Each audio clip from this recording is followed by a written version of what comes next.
Bienvenido a un nuevo contenido de Uninorte Co. No olvides suscribirte a nuestro canal.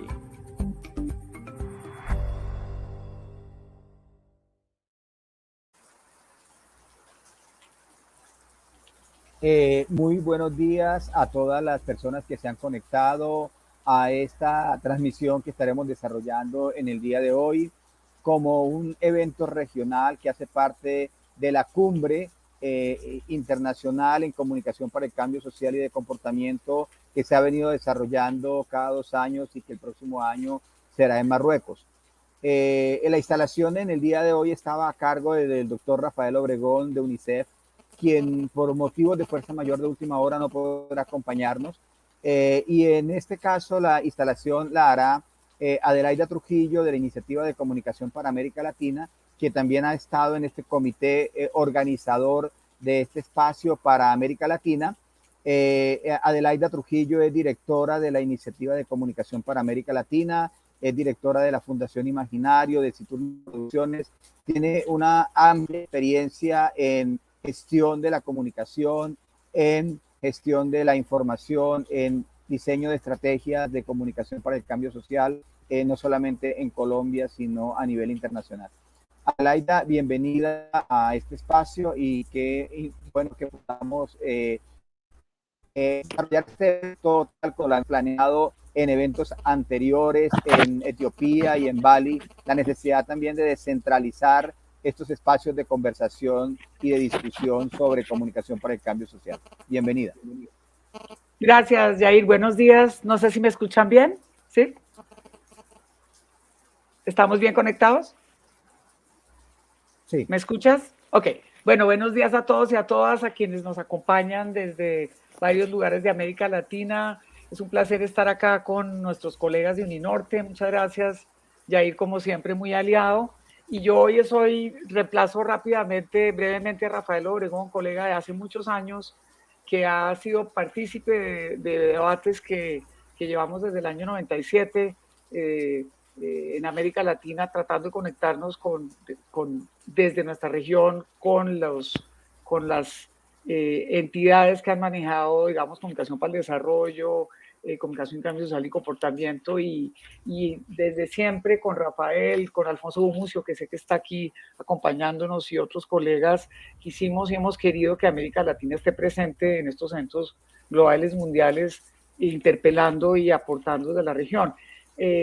La cumbre mundial, el Summit, es BCC por las siglas en inglés, es un esfuerzo multialiado, grande, financiado en parte por recursos norteamericanos y otros socios, y formalmente desde el 16 empezó con el primer Summit en Etiopía, pero tiene una trayectoria de varios eventos anteriores, especialmente el Congreso de Roma en el 2006, que marcó, digamos, una red muy fuerte que quisimos ampliar siempre, cada vez más, todos los años. Entonces hay una serie de eventos aquí. Camilo de Uninorte va a compartirles a través del chat.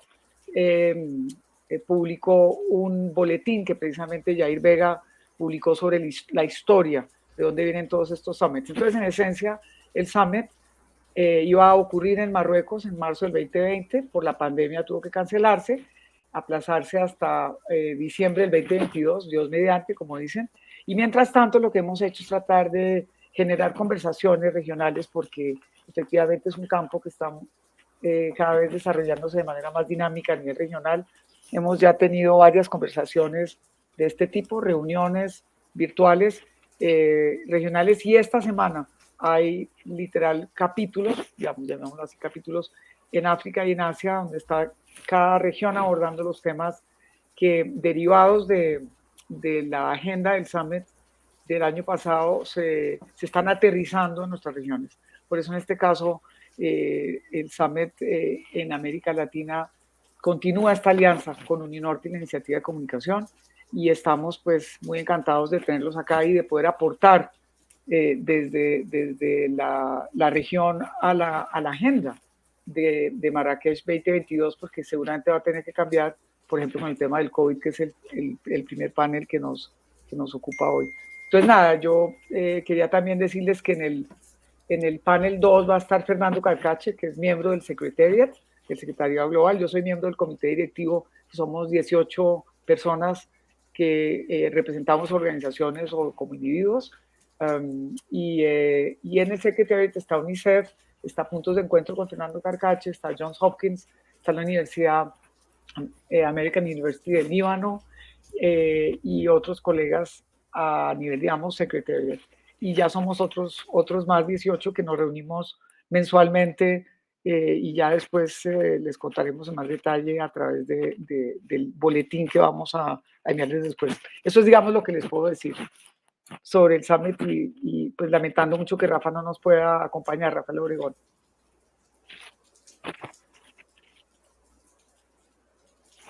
Dale, Jair. Muchas gracias Adelaida por esta breve introducción. Solamente quisiera resaltar antes de dar la iniciación del primer panel, que es muy importante que podamos generar este tipo de espacios, teniendo en cuenta que América Latina tiene una tradición que involucra elementos muy importantes para entender la comunicación para el cambio social y de comportamiento, y que no siempre se reflejan en los debates globales. En alguna reflexión que hacíamos con el colega José Luis de Bolivia en el pasado Summit en Bali, hablábamos como de la herencia herética de América Latina. Una fuerte tradición de reflexión en relación con comunicación, cultura, comunicación, participación y toma de decisiones. Todo este debate de en relación con el movimiento propio, el debate con los procesos de intervención y las concepciones en relación con el desarrollo. Entonces hay una cantidad de debates que marcan una relación muy fuerte entre comunicación, cambio social, política, participación, que muchas veces no se reflejan en estos debates globales y en las grandes estrategias de intervención.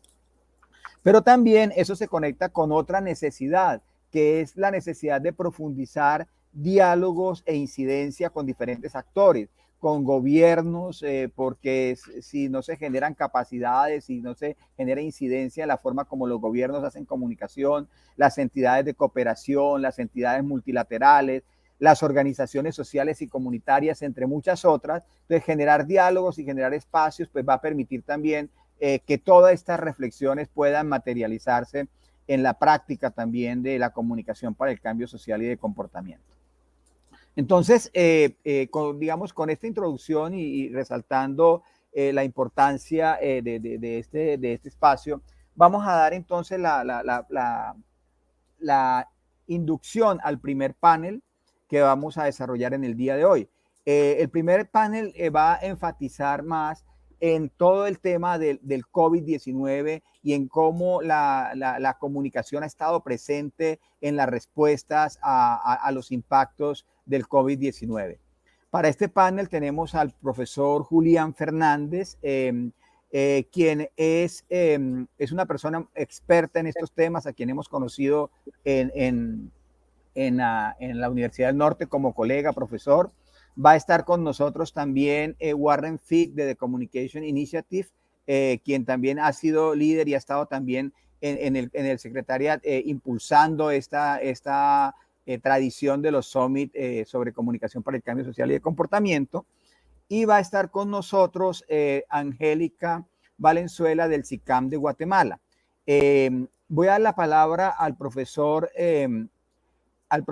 Julián, quien es médico, magíster en salud pública, maestro en ciencias de bioestadística y doctor en ciencias en epidemiología.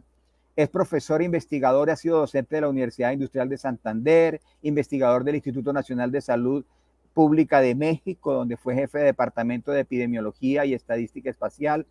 Desde el año 2017 es profesor de tiempo completo del Departamento de Salud Pública de la Universidad del Norte, donde ha trabajado en diversos proyectos y en este momento, fue fundador y coordinador de la Red Migración y Salud desde julio de 2020 y en este momento es director de Epidemiología y Demografía del Ministerio de Salud y Protección Social, con importantes decisiones en materia de vacunación y en materia de respuesta al COVID.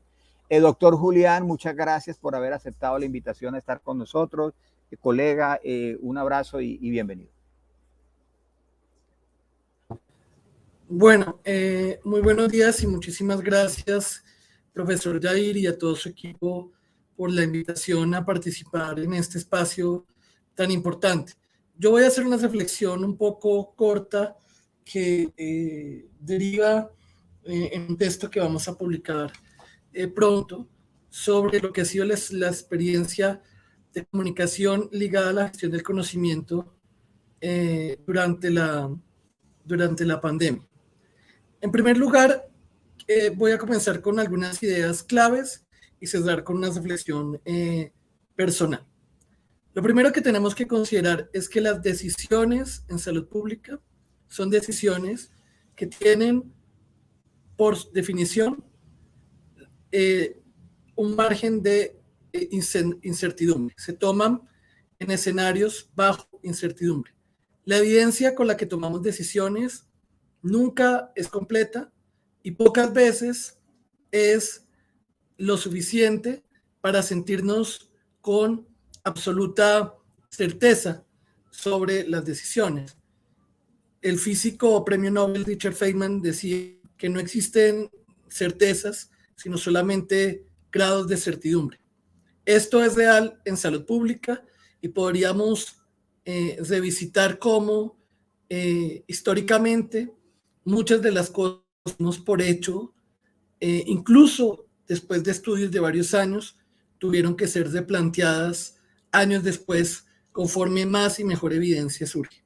Sin embargo, esta condición propia de la incertidumbre es mucho más crítica cuando enfrentamos una emergencia sanitaria, porque mientras en las decisiones, digamos, regulares, podemos tomar tiempo para decantar la información que tenemos disponible, el conocimiento, para esperar reproducibilidad, consistencia, que es uno de los caracteres, una de las características de la investigación científica que nos acercan, o más bien que nos alejan un poco de la total incertidumbre. Tenemos poco tiempo. En una condición de emergencia sanitaria como la generada por COVID-19, los tomadores de decisiones nos vimos enfrentados a tomar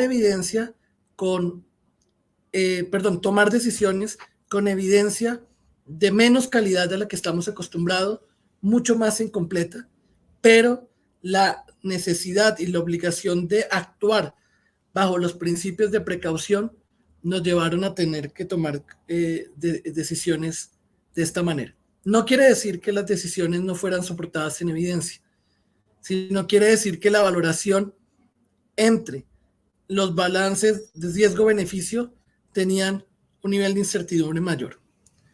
¿Cómo se relaciona esto específicamente la pandemia?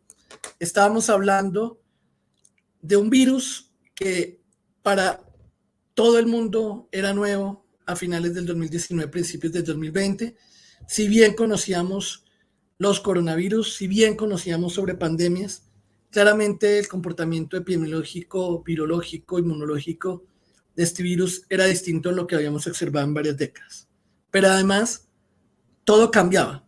No solamente cambiaba la evidencia científica, sino el propio virus, el propio agente etiológico cambiaba la sociedad. Entonces, en ese escenario, yo tenía un esquema que iba a proyectar, pero la verdad se me perdió. En ese escenario en donde todo cambia la evidencia, cambia lo que sabemos, cambia el virus, cambia la sociedad y la manera en que responde a las medidas, necesariamente las decisiones tenían que cambiar. Y acá entra la comunicación. En escenarios críticos, las personas quieren respuestas. Muchas personas, muchos medios de comunicación recurrieron a los expertos como si fueran oráculos que revelaran el camino a seguir. La verdad es que los expertos en un área, y eso es válido en todas las disciplinas, pero particularmente en ciencias, no son los que tienen más certeza, sino los que conocen más las preguntas y los límites de sus propias disciplinas. Los expertos, más que dar respuestas, están llamados en primera instancia a plantear las preguntas correctas, las preguntas adecuadas. ¿Cómo entonces, y es una pregunta que ojalá pudiera interactuar con otros los panelistas, cómo comunicar la incertidumbre? En un escenario donde las personas querían respuestas, en un escenario en donde las personas querían soluciones, certezas, cuánto va a durar, cuántas personas van a morir, cómo me puedo proteger, funciona tal o tal medida, hasta cuándo nos tenemos que encerrar, qué tan seguras son las vacunas, qué tan efectivas son, etcétera. La gente quería certezas, pero lo cierto es que lo mejor que podríamos ofrecer definitivamente era preguntas y comunicar de incertidumbre. Y en eso creo que tenemos todavía un desafío comunicacional. No estamos acostumbrados a comunicar los procesos de decisión ni a comunicar de incertidumbre. Estamos acostumbrados a que nuestros líderes, como pasa en la política, iluminen el camino a seguir, digan lo que hay que hacer en tranquilidad. Y creo que esa carácter motivación es muy importante en fases críticas, y entiendo que los líderes políticos necesiten enviar mensajes de esperanza, de unidad, y que esos mensajes no son tan compatibles con la incertidumbre, que es algo con lo cual los científicos estamos acostumbrados a lidiar, pero no todas las personas les es fácil asimilar de la misma manera. Entonces, entendiendo esa necesidad de la clase política de comunicar esperanza, optimismo, para unificar en torno a una crisis que muchos hicieron la equivalencia con la enfrentada por una guerra que se utilizó al principio como una metáfora por algunos tomadores de decisión, es cómo informamos la falibilidad de los tomadores de decisiones, la posibilidad de la falla, las dificultades que tenemos para tomar decisiones, el cambiar de concepto. Explicar que cambiar de concepto y de idea no es malo, no muestra necesariamente que la decisión anterior haya sido inadecuada, sino que el escenario es distinto o lo que sabemos hoy es diferente, y que el error sería mantenerse en una idea más allá de la evidencia, cuando la evidencia o el contexto cambia. Comunicar ese dinamismo en la toma de decisiones, considero, y es la reflexión que hice para esta reunión, es absolutamente difícil. Por un escenario adicional, y ya para ir cerrando y respetar el tiempo, profesor Jair, y es, no solamente había una incertidumbre, no solamente había el cambio como naturaleza, el cambio de la evidencia, el cambio del virus, el cambio en la sociedad y lo que la sociedad está dispuesta a aceptar, sino que adicionalmente los balances de las decisiones eran complejos, eran multidimensionales. No se estaba decidiendo sobre el impacto de A sobre B, sino que actuar sobre A tenía múltiples impactos insospechados, difíciles de predecir y de medir, y las dificultades que teníamos para determinar esos impactos eran muchísimos. En ese escenario tuvimos que lidiar con otro elemento que es mucho más fuerte en países como Colombia, y es la desconfianza institucional. Colombia tiene una profunda desconfianza institucional, así lo muestran los estudios que se han hecho tanto por parte del DANE como de agencias privadas, y esa desconfianza institucional tiene causas estructurales e históricas que no me corresponde a mí debatir en este momento. Pero definitivamente esa desconfianza hace que haya a priori un prejuicio sobre la naturaleza de las decisiones, su beneficencia o su rigor. Aquellos que participamos en estas decisiones, y me refiero a todo el nivel técnico, medio y directivo con el que hemos trabajado de cerca, puedo darles la certidumbre de que hicimos un trabajo con rigor, con corazón y con los principios de equidad y maximizar el beneficio colectivo. Pero tuvimos que enfrentar las herencias de la desconfianza institucional frente a un Estado y frente a un gobierno. Esto es difícil. ¿Cómo se combate la desconfianza institucional? Creo que es algo que lamentablemente no se puede transformar rápidamente y era muy difícil transformarlo en el corto tiempo que teníamos para enfrentar la pandemia. Creo, ya para ir cerrando, que lo hicimos a través de la transparencia de la comunicación de las decisiones, a través de la disponibilidad de datos con oportunidad, a través de la disposición de la información para investigadores. Por supuesto, hay mucho más que profundizar para un acceso completo, una política de datos abiertos, pero puedo dar también la fe de que las instituciones de salud son fuertes y que independiente de cualquier gobierno generan blindajes sobre la calidad y el rigor con que se maneja la información de valor epidemiológico. No ha sido fácil, ya terminando con ahora sí con la reflexión personal.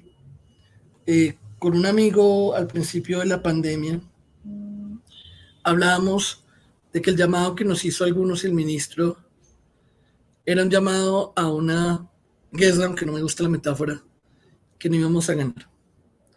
Los determinantes sociales, estructurales, las inequidades en salud, determinaban que América Latina iba a ser muy vulnerable a los impactos de la pandemia. Sin embargo, gracias a la aplicación del rigor científico, se lograron grandes cosas como mantener un plan nacional de vacunación basado en priorización en riesgo, que permitió que los adultos mayores y las personas de riesgo llegaran antes de las vacunas en un contexto de disponibilidad progresiva. Entre muchas otras cosas que podríamos considerar como logros y por supuesto otras como debilidades. En ese escenario, creo que hay unas lecciones aprendidas de la pandemia y creo que definitivamente no estamos enfrentando una sociedad a la que teníamos hace 10 ni a la que tenemos 50 años. Tenemos un grupo de investigadores científicos altamente calificados que constituyen una masa crítica en el país, que generan su propia interpretación de la evidencia, a veces con menos información, pero muchas veces de manera acertada y que contribuyen al debate público. Pero tenemos también tendencias a lo que se llama el síndrome de Dunning-Kruger, personas con poca conciencia de sus limitaciones para entender los problemas, pero con excesiva confianza al tiempo en su supuesto conocimiento, que dificultan este diálogo, pero hace parte del trabajo democrático y es con ellos también tenemos que dialogar. Tenemos, por último, grupos de antivacunas, de desinformación, algunos con interés abierto de hacer daño, de legitimar, que hacen parte precisamente de la sociedad y con los cuales también vamos a lidiar, y en ese caso ya no iría dialogar, sino confrontar, pero por supuesto confrontar con evidencia, con hechos y con pedagogía. Yo agradezco mucho de nuevo el espacio. Tenía esa reflexión corta con esos puntos, prefería hacerla así más personal y por supuesto entiendo, doctor Jair, que más adelante habrá un panel de preguntas. Creo, me habías dicho que teníamos 10 minutos y creo que me enseñé el tiempo. Tienes apagado el micrófono, profesor.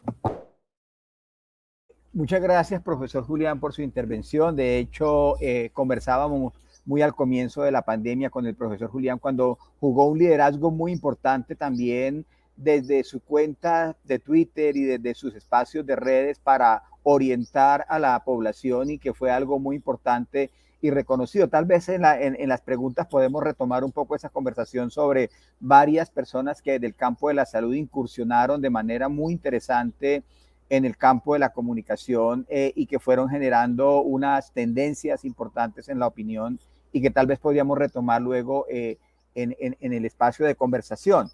Les agradecemos también, un saludo a todas las personas que están conectadas a través del canal de YouTube, y a quienes pues agradecemos su participación. Les invitamos también a ir poniendo sus comentarios, inquietudes, preguntas, para ir alimentando de una vez lo que va a ser la segunda parte del panel. A continuación voy a invitar a la colega, la doctora Angélica Valenzuela, que también es docente de la Escuela de Estudios Judiciales desde hace varios años. Ha trabajado en temas, esto en Guatemala, trabaja actualmente con el SICAM, ha desarrollado temas relacionados con perspectiva de género, derechos humanos de las mujeres y de las personas víctimas de violencia, medidas de seguridad, reparación transformadora, y ahora está en el tema de sexualidad también. Ha sido consultora de varias instituciones y agencias del sistema de Naciones Unidas. Profesora Angélica, muchas gracias por aceptar nuestra invitación para participar en el panel, y bienvenida en el día de hoy. Muchas gracias, Jair. Buenos días a todos. También es un gusto estar compartiendo con ustedes, y yo voy a orientar un poco mi presentación en base a algunas preguntas generadoras que nos llamaban a la reflexión y a poder construir alrededor del diálogo que vamos a tener el día de hoy. Había mandado una presentación, no sé si me pueden apoyar con ella o la puedo compartir directamente. Yo creo que Camilo nos puede ayudar para que la comparta directamente. Ok. Bueno, pero entre tanto vamos a empezar a hablar. Ahí puedes, Angélica, perdón, ahí tienes compartir, creo que puedes. Ok, ¿lo puedo hacer yo de una vez? Sí, de una vez. Ok.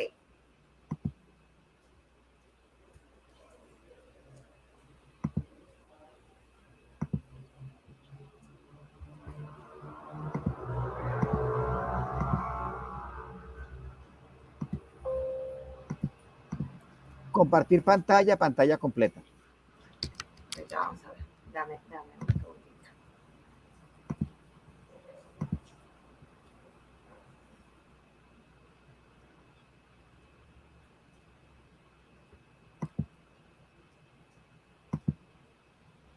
A ver.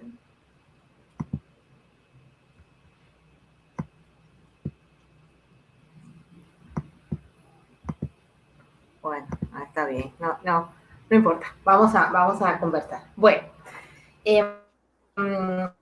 una de las primeras preguntas que me hablaban era el tema de la coordinación entre las organizaciones de sociedad civil y el gobierno, y las respuestas del gobierno, y cómo esto en el contexto centroamericano se va dando.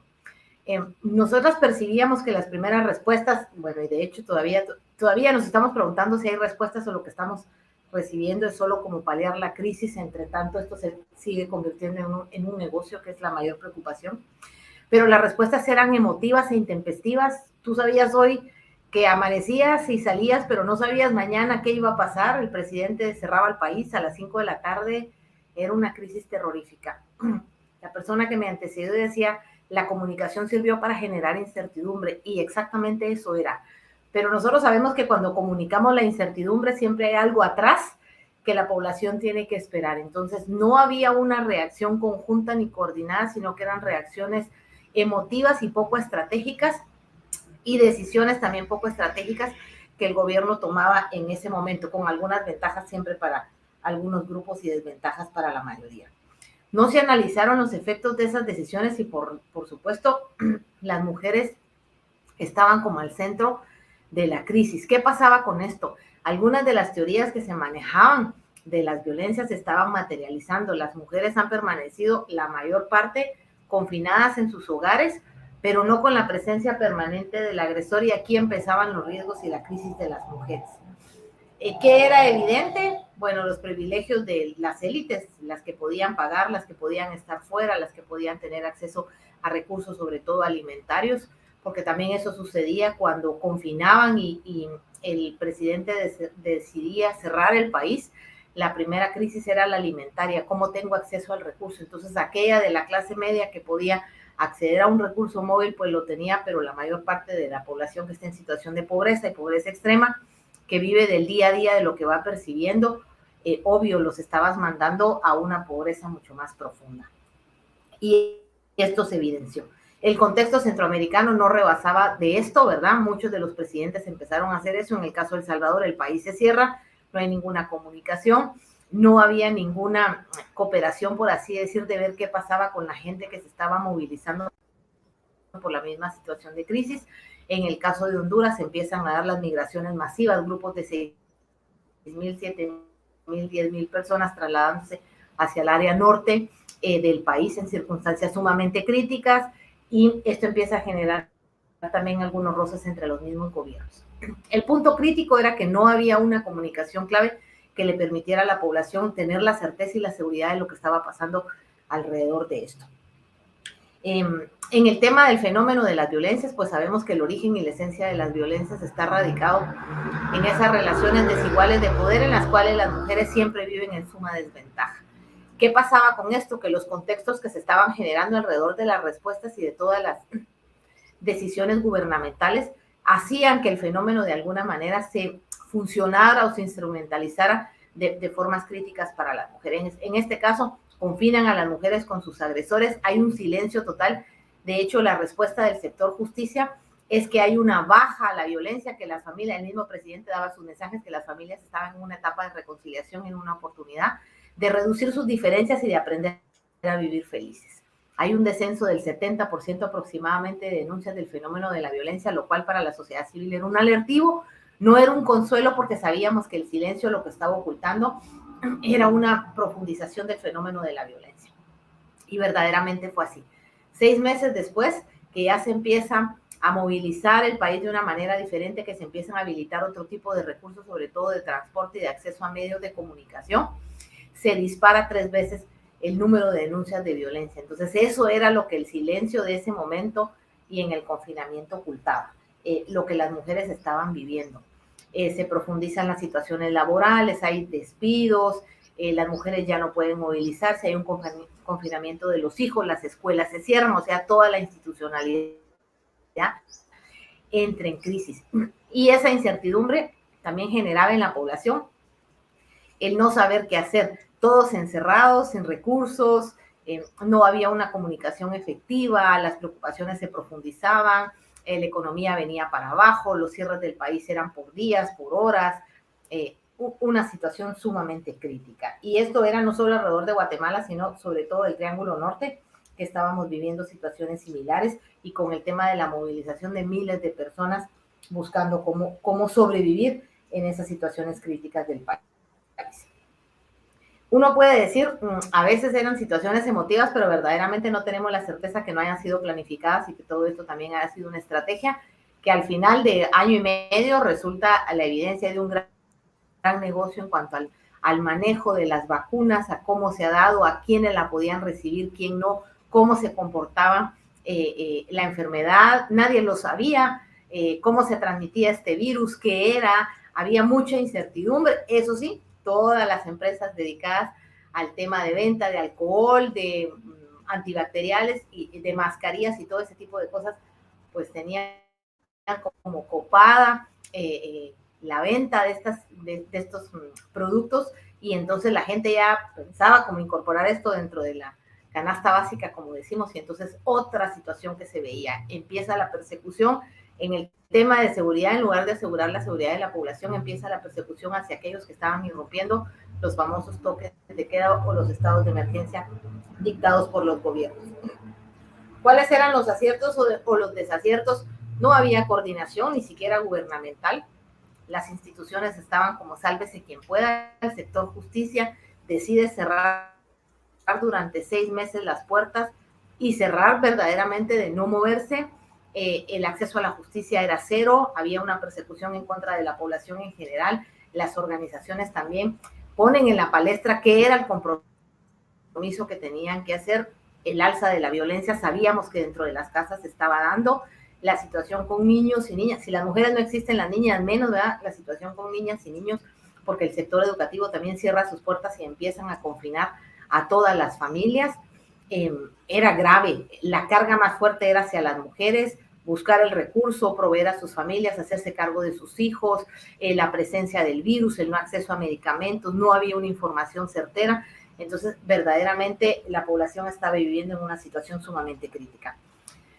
Aciertos y desaciertos. Los aciertos para el gobierno, por supuesto, eran todas las ventajas que él tenía, el control de todo, de la información, de lo que estaba sucediendo, de lo que permitía y no permitía. El desacierto de las organizaciones de saber qué hacer, proteger a su personal o salir a brindar servicios y atender y paliar la crisis alimentaria que también estaba sucediendo. La gestión de los recursos que estaban dedicados a los servicios, atender la compra de alimentos para paliar las crisis. Empieza una campaña de banderas de varios colores, ¿verdad? Banderas sobre todo en emergencia de salud, banderas en emergencia alimentaria, banderas en emergencia por situaciones de violencia. Entonces, esa era una comunicación en la que esperábamos que la población también se sumara en una actitud sensible y de mucha conciencia para saber qué hacer y cómo responder ante estas necesidades.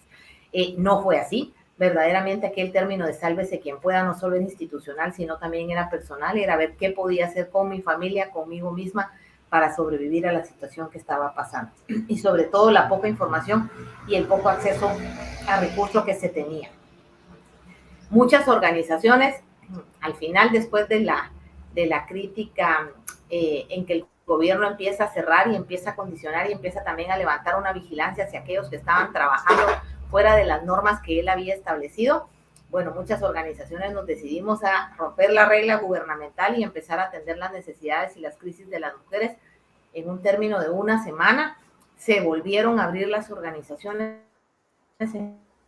empezamos a atender y a brindar servicios que el Estado estaba obligado a dar, pero que no lo hacía, a brindar servicios para paliar las crisis que las mujeres estaban viviendo. Las mujeres y las niñas y los niños, porque empiezan también a mover el fenómeno de la violencia y empiezan chicos y chicas a presentar situaciones de crisis porque la violencia ya no solo era contra las mujeres, sino empieza a elevarse la violencia contra la niñez y con menos posibilidades y menos recursos de ser atendida. Pasamos de atender 12 niños a atender 70 o 80 niños que estaban en situaciones depresivas y que estaban en situaciones de violencia sumamente crítica, lo que antes no se veía, ¿verdad? Y con menos posibilidades de acceder a lo que estaba ocurriendo. ¿Cómo se ha asumido la respuesta del COVID en el tema de violencia de género? Pues verdaderamente ha sido invisible. A nivel de la salud no se ha visto, ha sido más paliar las situaciones de emergencia y la crisis que se ha presentado, pero no ven la violencia también, aunque sabemos que es parte de la respuesta del sector salud, no se ve la violencia dentro de esto. Y no solo hablamos de la violencia física, sino toda la violencia institucional y el contexto, y cómo el contexto ha sido como un caldo de cultivo para que esto se eleve. Las estadísticas durante 6 meses estuvieron básicamente en silencio. No se hablaba del tema, ni la institucionalidad hablaba del tema porque no querían de alguna manera responder. Todavía guardan mucho silencio. No se habla de todo lo que se ha elevado ni cómo el fenómeno se ha movido alrededor de la vida de las mujeres. Todavía eso no se menciona. No hay estadísticas donde mencionen toda la situación crítica laboral y socioeconómica que se está dando. Hay mucho silencio a nivel de la comunicación y yo creo que cuando se ha generado información alternativa a través de las redes, también la gente duda mucho de qué es lo que está pasando y esa incertidumbre aún a 2 años casi de la presencia de la pandemia en el país sigue siendo crítica, la gente todavía tiene muchas dudas, hay muchos discursos encontrados.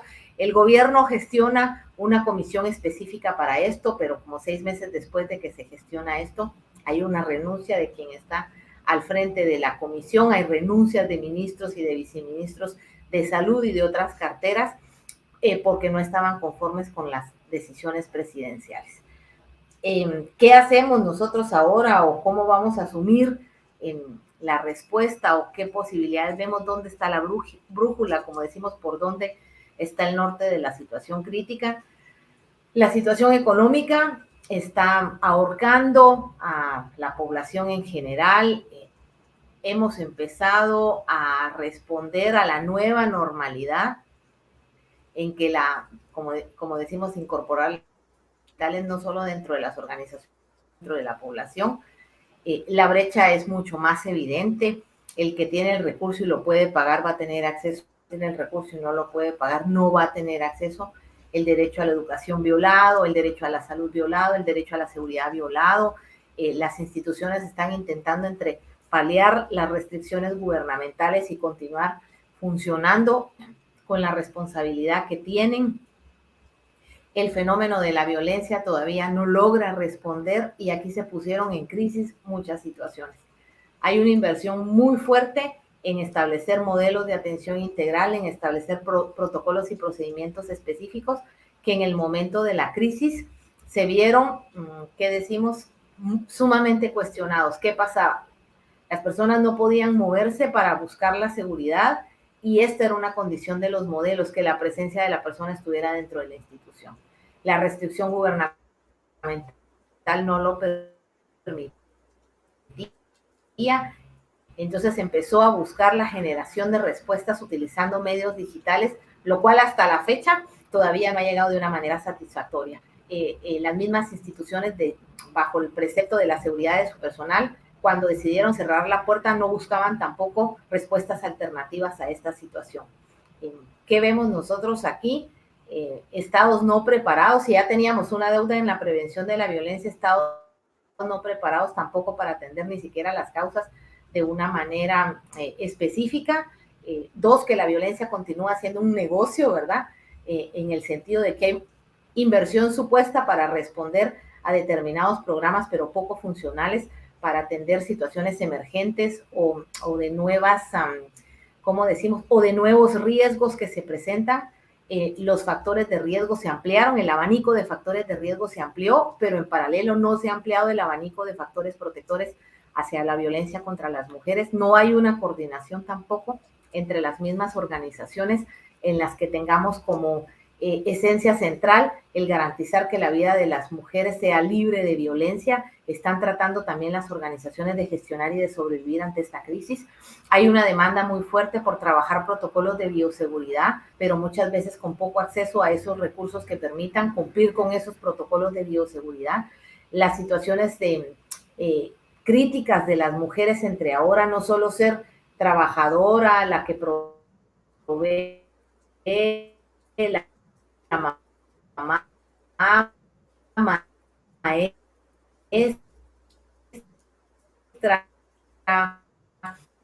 la médica, verdaderamente todos estaban en crisis, y la comunicación de mejor te curas en casa porque hay mayor riesgo.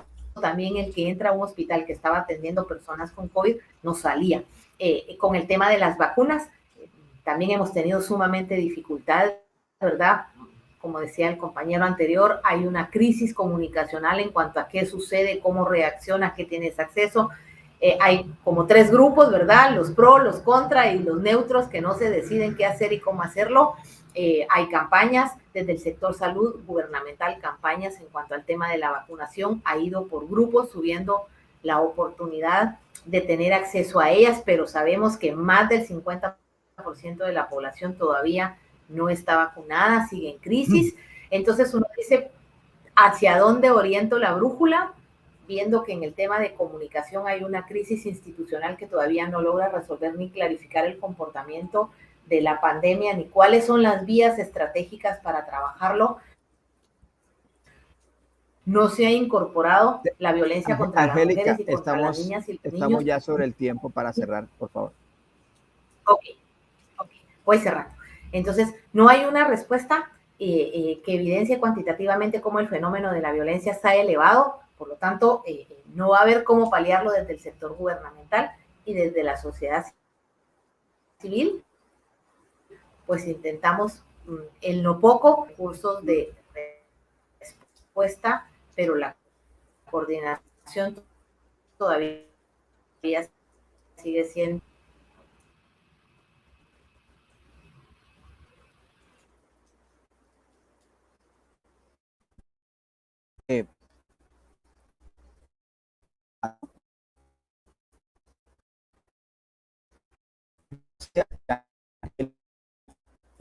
por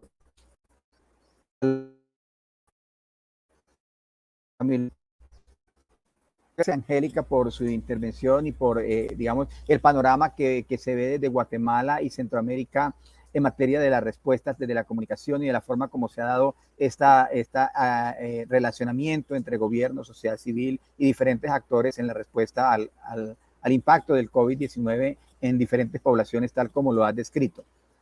A continuación invitamos a Warren Fick, quien es director de la iniciativa de comunicación, de Communication Initiative, una asociación de 28 organizaciones de desarrollo que buscan apoyar a personas y organizaciones que utilizan estrategias de comunicación para abordar estos temas llamados de desarrollo.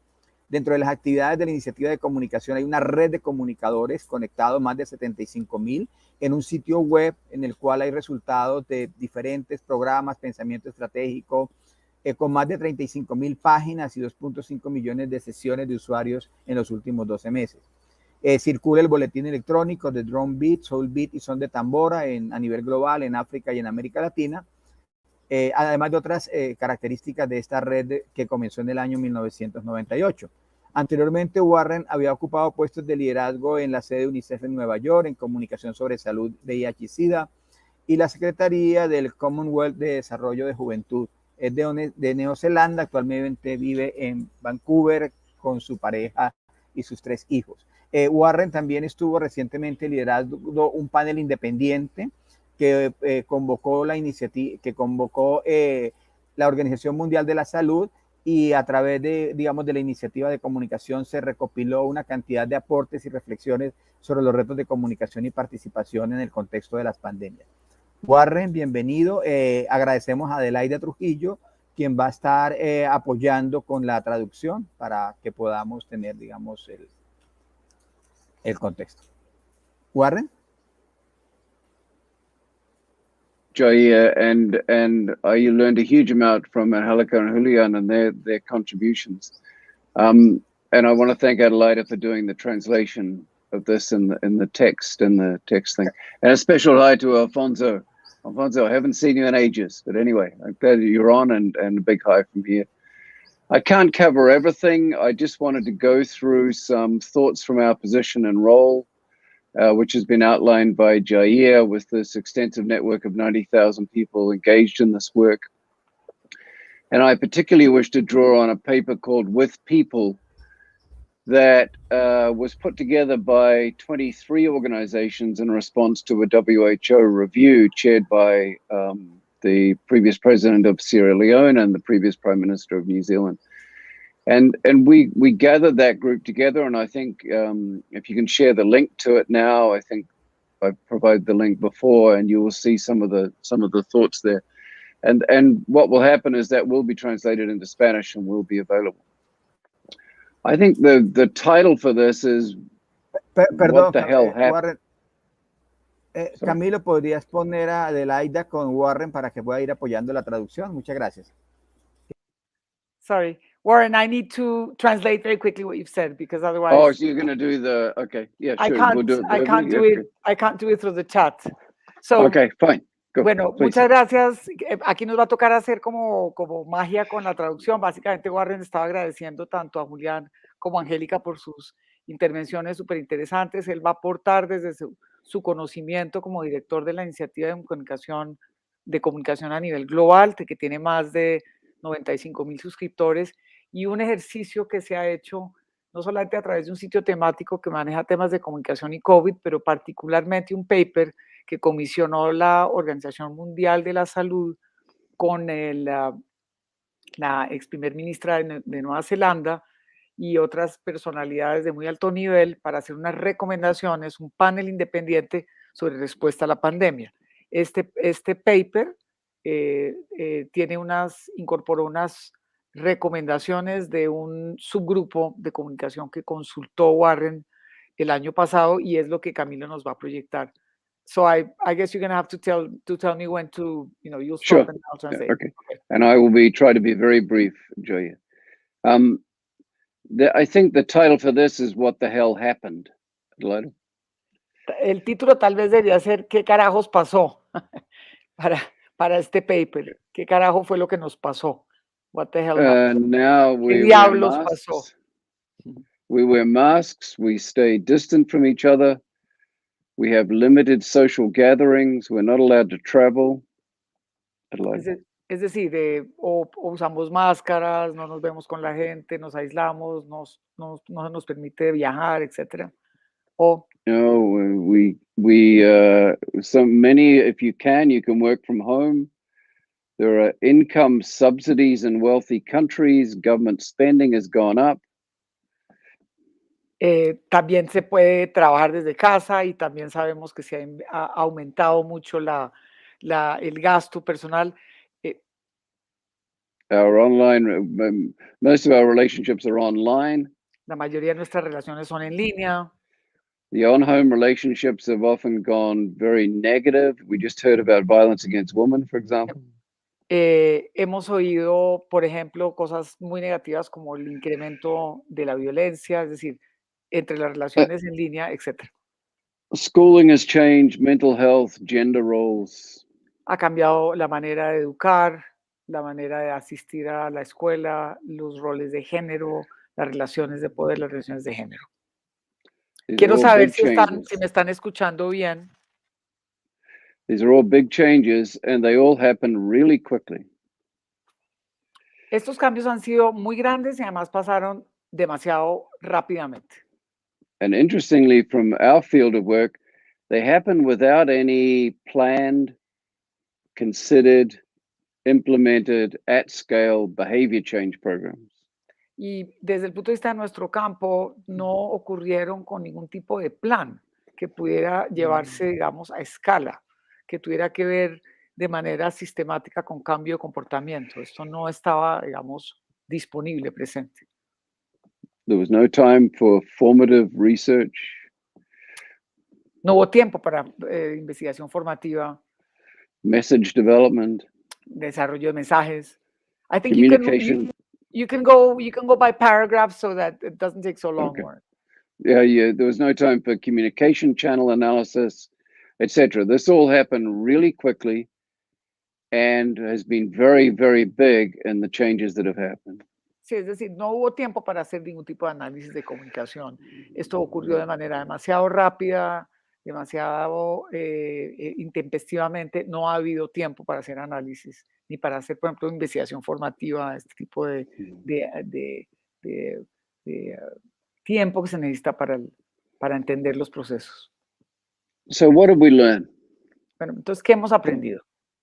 From the point of view of communication for development, social change, behavior change, participatory communication, what is it we've learned?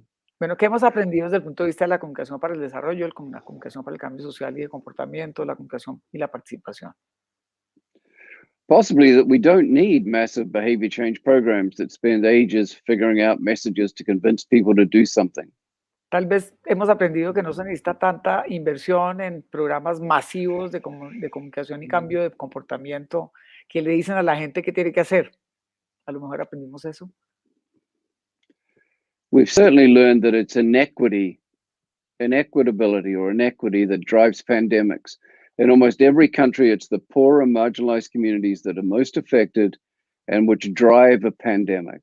Lo que hemos aprendido sin duda es que la inequidad, la desigualdad, la inequidad en el acceso a los recursos, la pobreza, es lo que dispara una pandemia. Vemos por la data que es donde allí ocurre la mayor inequidad y la mayor cantidad de problemas y donde se disparan los datos. In my own country of New Zealand, for example, about 16% of the population are Maori, the indigenous people of New Zealand, and they account for 51% of the cases. Sí, en el caso de mi país, Nueva Zelanda, donde el 16% de la población es étnica maori, ellos es el 16% y cuentan con el 51% de los contagios e infecciones de la pandemia. I'm sure that's mirrored across many, many countries. Seguramente esto se ve reflejado, hay espejos parecidos de estos datos en muchos países. And inequity is at the heart of things like vaccine availability, internationally and nationally. Y la inequidad se refleja en temas tan críticos como el acceso a las vacunas, no solamente a nivel nacional, sino internacional. And we've learned that it's politics, big P politics and small p politics, that drives pandemics and responses. I'm not an American, but we've all seen how masks and any form of social intervention, for example, restrictions on gatherings, have become part of someone's political identity. And how perceptions of public opinion and voting dynamics affect the pandemic, the way in which the pandemic grows. También hemos visto cómo la política, y señaló Warren la política con P mayúscula y P minúscula, cómo el acceso a la participación, a las marchas, al voto, el tema electoral, también están generando una incidencia importante sobre la pandemia. A further example, there are 45,000 cases in the United Kingdom, I think 2 days ago. But anyway, everyone says, let's just open up. That's a political consideration. That's not a consideration based on any kind of rational analysis of the data. Por ejemplo, pon el ejemplo de Gran Bretaña, que ayer tuvo 45.000 casos y de todas maneras hay una presión de parte del gobierno para abrir la economía. Esa no es una decisión sino política y que no tiene ningún otro tipo de consideración, por ejemplo, de salud pública. Es política. Es irracional. Sure. It's irrational, you said, no? Irrational. It's irrational, yeah. And I think we've learned that it's the local that drives the pandemic. The local is hugely important. The nuances of each local context will drive the response. And it's people in... Sorry, go ahead. Sorry, go ahead. And it's people in communities that organize locally that tend to be most effective in relation to the response. Otra cosa que sí hemos aprendido de la respuesta a la pandemia es que lo local tiene un valor enorme, que a nivel local se organiza la gente y puede responder de manera más eficaz. La gente a nivel local está tomando en sus manos la respuesta y funciona muchas veces muy bien. And lastly, I think we've learned that it's culture that drives pandemics. I'm sure in Latin America, and you're familiar with, I could give non-Latin American examples, there are a number of cultural dynamics that have driven the pandemic and the pandemic response that have driven what's possible. In the case of New Zealand, for example, there's a thing called Manikatanga, which means hospitality, which is at the heart of the response that's happened. And we have a thing called the number 8 wire syndrome, which is you can do anything with a piece of wire. So there are various, and I'm sure you can pick these up in Latin America as well, there are various cultural dynamics that drive both the expansion of a pandemic and the response to it. El otro punto que señala Warren es el tema cultural. La cultura también puede o generar unas respuestas muy apropiadas a la pandemia o no. Pone el ejemplo de Nueva Zelanda, donde hay un término, I didn't get the term, Marikatanga. Oh, it's okay, it's Maori, it's Manikatanga. Maori, de hospitalidad, que se utilizó mucho en la respuesta, esa noción de confianza de hospitalidad. Entonces, dice que en América Latina también se puede detectar y en otras regiones cómo el tema cultural incide en una respuesta y que las dinámicas culturales también limitan la aceptación de la respuesta. You'll see in the paper that you provided the link for, we listed in order to commence the interaction with the Prime Minister, the President, and other members of the panel, we listed a lot of the work that has taken place. And it's very impressive. Verán en el paper que se les está compartiendo por el enlace que lo que hicimos ante todo en este panel independiente fue compilar la cantidad de trabajo muy bueno que se está haciendo. Es decir, hicimos un mapeo de experiencias eficaces de respuesta a la pandemia. Y es impresionante la cantidad de trabajo bueno que se está haciendo. And from that knowledge and insight, I want to close with just 5 proposals about what the focus of our field of work should be in relation to pandemics. Y si me permiten, me gustaría cerrar, digamos, después de estos lineamientos que les compartí, unas sugerencias sobre cómo yo vería después de este análisis con el panel independiente, sugerencias desde el campo de la comunicación. These will overlap with what Julian and Angelica were providing insights into. estas van a cruzarse seguramente, a intersectar con lo que Julián y Angélica compartieron. First is we should focus not on big behavior change campaigns with messaging and etc., but we should focus on supporting and amplifying the voices of those most affected by a pandemic.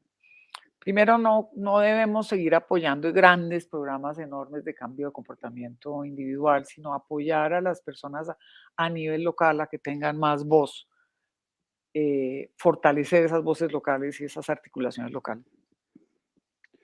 Second, we should focus on supporting the social organization of those most affected, their ability to gather together, to organize and pursue the ideas and strategies that they wish to put in place.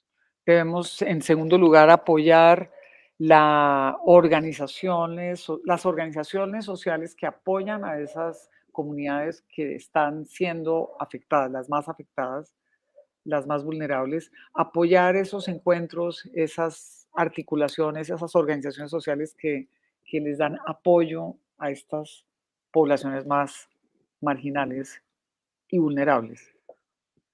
Third, we should focus on expanding national and local dialogue and debate on the political issues, the small p political issues.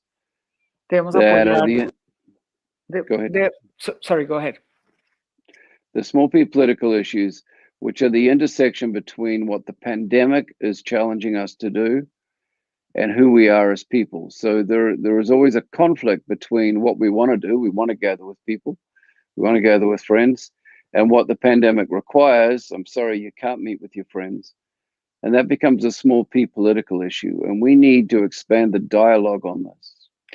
Debemos apoyar el diálogo tanto a nivel nacional como local, de un diálogo de la P pequeña, la política con la P minúscula, que es esa política que él llama esta conversación más local sobre quiénes somos como comunidad y cultura y cómo articular lo que la pandemia nos está exigiendo cambiar y lo que somos. Nosotros ponía el ejemplo de la cultura nos lleva a encontrarnos, a conocernos, a estar con nuestros pares, con nuestras familias, y la pandemia nos dice que no. Entonces, este debate entre identidad, cultura y las exigencias de la pandemia y todo lo que ha generado, esos diálogos a nivel local son claves, porque es ahí donde se toman decisiones más precisas y eficientes. Dale. Warren, yes, we're closing, yes. Yeah, okay. And lastly, we should find ways to support people in marginalized communities and situations to be key actors in policy debate. Y tenemos que apoyar a que personas que lideran procesos a nivel local, que están en situaciones vulnerables, tengan una voz en el desarrollo de las políticas públicas que inciden en el tema de la respuesta. And lastly, one last absolute final comment, Joya, on what we should not do. We should avoid being categorized and playing the role of the professionals who will convince the people to do something that the experts say is important. Dice que su último comentario a Yair es, por favor, que no nos rotulen como los expertos profesionales que tenemos, digamos, el poder de decirle a los demás qué hacer. Ese rótulo no funciona. I put these forward rather boldly in the hope that they will generate debate about the best way forward on what is a very complex issue. Thank you. Gracias. Thank you, Warren. Dice Warren al final que trató de, digamos, simplificar estas lecciones aprendidas, a manera, digamos, de bullets, y también de manera muy precisa y directa, para ver si generan debate. Pero entiende que es un tema muy complejo, de mucha complejidad y profundidad, pero lo quiso poner así para generar más debate. Estas ideas más gruesas, llamarlo así. Gracias.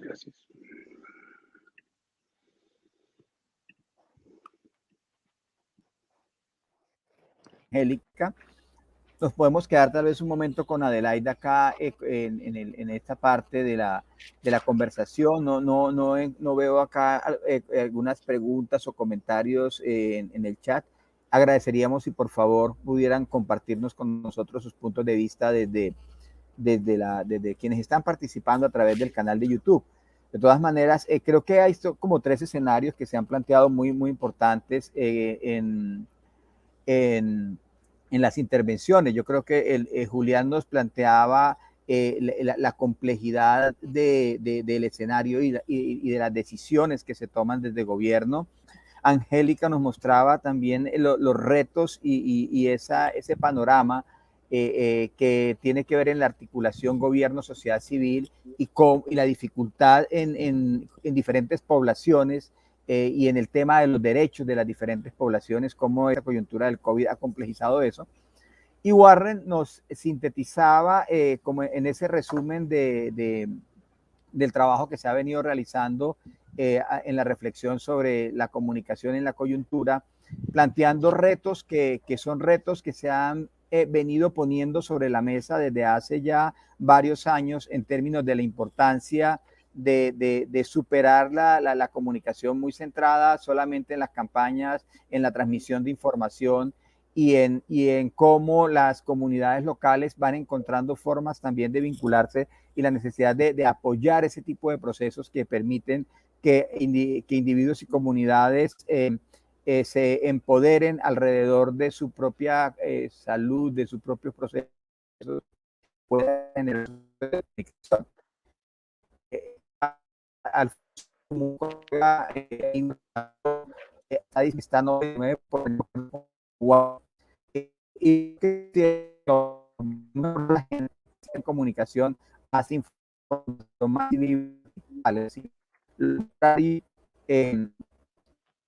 al planteamiento que se necesita, sobre todo entendiendo que en lo local es el escenario en el cual se materializan muchos de los comportamientos y las decisiones.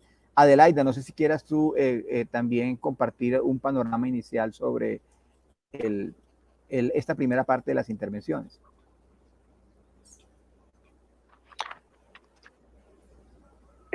Sí, gracias. No, yo estaba pendiente de la traducción y quería saber si me estaban escuchando porque tuve problemas de conectividad. Sí, te escuchamos. Si quieres, ok. No, a mí me parece que muy importante que las 3 miradas, yo creo que el tema de la desconfianza y la incertidumbre planteada de manera tan honesta por Julián, marca y ese paper que nos estás anunciando que van a publicar del Ministerio de Salud de Colombia va a ser muy interesante porque fíjense la respuesta tan transparente y autocrítica y cómo se contextualiza y versus el relato de Angélica de la ausencia de transparencia absoluta del caso de Guatemala y Centroamérica, ¿no? Caso Salvador, Guatemala particularmente. Yo creo que ahí hay un tema de derecho a acceso a la información que tenemos que abordar, que para mí fue muy interesante como las 2 perspectivas y diría yo, sí, la honestidad y la franqueza con la que Julián desde una entidad de Estado o gobierno reconoce la dificultad del manejo de la evidencia y la data, ¿no? Y eso me parece muy importante y tiene que ver también con el llamado que hace este Independent Panel, que lamento que no lo pudiéramos traducir ahorita de manera muy clara, pero lo vamos a circular, que llama a ese acceso a la libertad de expresión y derecho al acceso a la información. Me llama mucho la atención ese tema. Sí, yo quisiera dar la palabra a Julián también para que nos comentara un poco sobre su experiencia en el trabajo de, digamos, como los epidemiólogos incursionaron en muchos sentidos en la comunicación, en la interacción, porque había muchos diálogos en esa comunicación a través de las redes. O sea, la gente le preguntaba a especialistas si había una relación de doble vía que me pareció que fue muy interesante. Y también, no sé, Julián, si de pronto nos contaras un poco de si pudieron tener como experiencias de contacto directo con comunicación local o la mayor cantidad de la información tuvo pues a través fue a través más de los medios masivos y de las estrategias que utilizó el gobierno desde la televisión y otros espacios. Julián.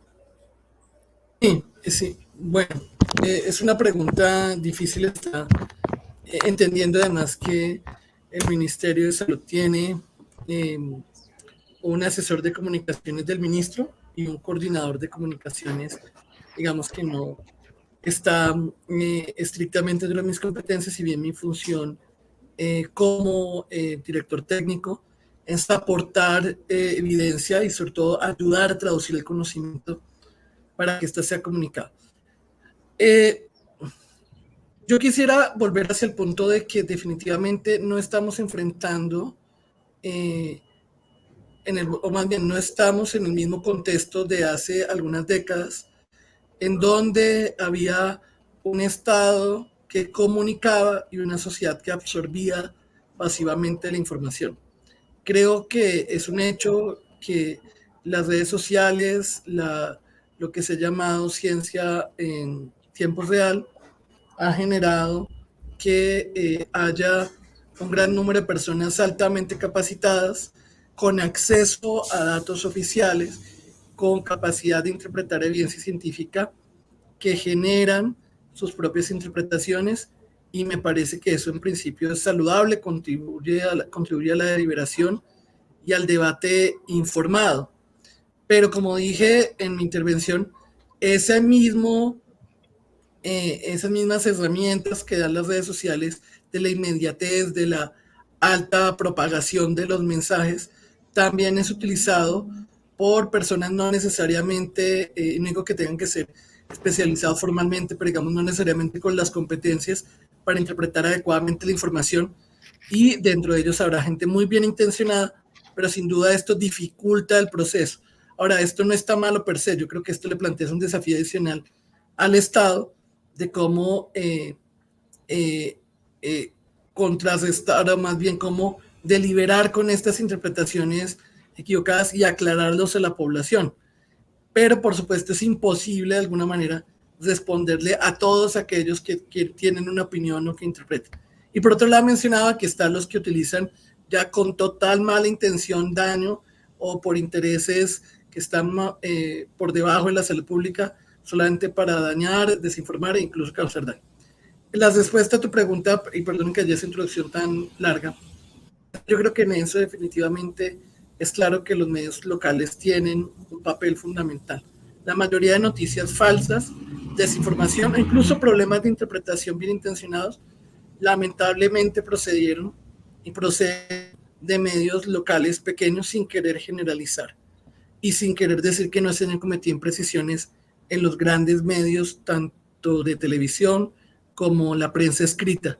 Si bien creo que la prensa escrita nacional, creo que tuvo un rigor científico hasta cierto punto muy cuidadoso de convocar expertos y tratar de comunicar con prudencia.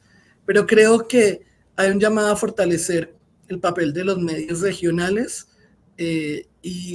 dado que a muchísimas personas y sin duda pueden tener una potencialidad positiva o negativa. El ministerio, yo sé que trabajó más con los medios nacionales que con los medios locales. Creo que esto tiene que ver también con el modelo que tenemos descentralizado. No estaré seguro si, la verdad, no tendríamos que tener una mayor interacción con los medios locales. Lo que yo diría para terminar es que creo que ese es un papel también de las entes territoriales, como autoridades sanitarias, la comunicación de riesgo. Yo creo que tendría más sentido para mí, sobre todo por la dimensión que tiene, hacerlo central sería muy difícil, que en cabeza de los alcaldes y los gobernadores, los secretarios de salud, serían los que generen esa interacción. No para alinear o no para evitar interpretaciones críticas. Yo creo que para educar, dar herramientas y generar gestión del conocimiento a la prensa local. Muchas gracias, profesor Julián, por su respuesta. Interesante también, una de las entidades que está convocando a este encuentro es la Asociación Colombiana de Investigadores de Comunicación. Saludo a algunos colegas que están conectados. Recientemente hicimos un evento, el Encuentro Nacional de Investigadores de Comunicación, e invitamos al profesor Silvio Weisbord. y él decía que en una coyuntura como esta de incertidumbre, el reto de la comunicación no estaba solamente en transmitir información o en generar información, porque la incertidumbre tiene que ver con muchos otros elementos, por ejemplo, como el sentido de pertenencia, como confianza. Es decir, ahí plantea otros retos que cuando también el tema se centra solamente en la información, de pronto no se tienen en cuenta otros factores que son claves al momento de pensar en cómo la comunidad en su conjunto puede reaccionar frente a una circunstancia como la del COVID. Quiero transmitirle a continuación una pregunta a Angélica. Dicen cómo las organizaciones de la sociedad civil, dice Casia Avilés, cómo las organizaciones de la sociedad civil pueden comprometer más fuerte la clase política en los países latinos con una estructura centralizada y una postura de negación. Esa pregunta creo que Angélica, que ha venido trabajando en este campo, podría de pronto darnos algunos elementos.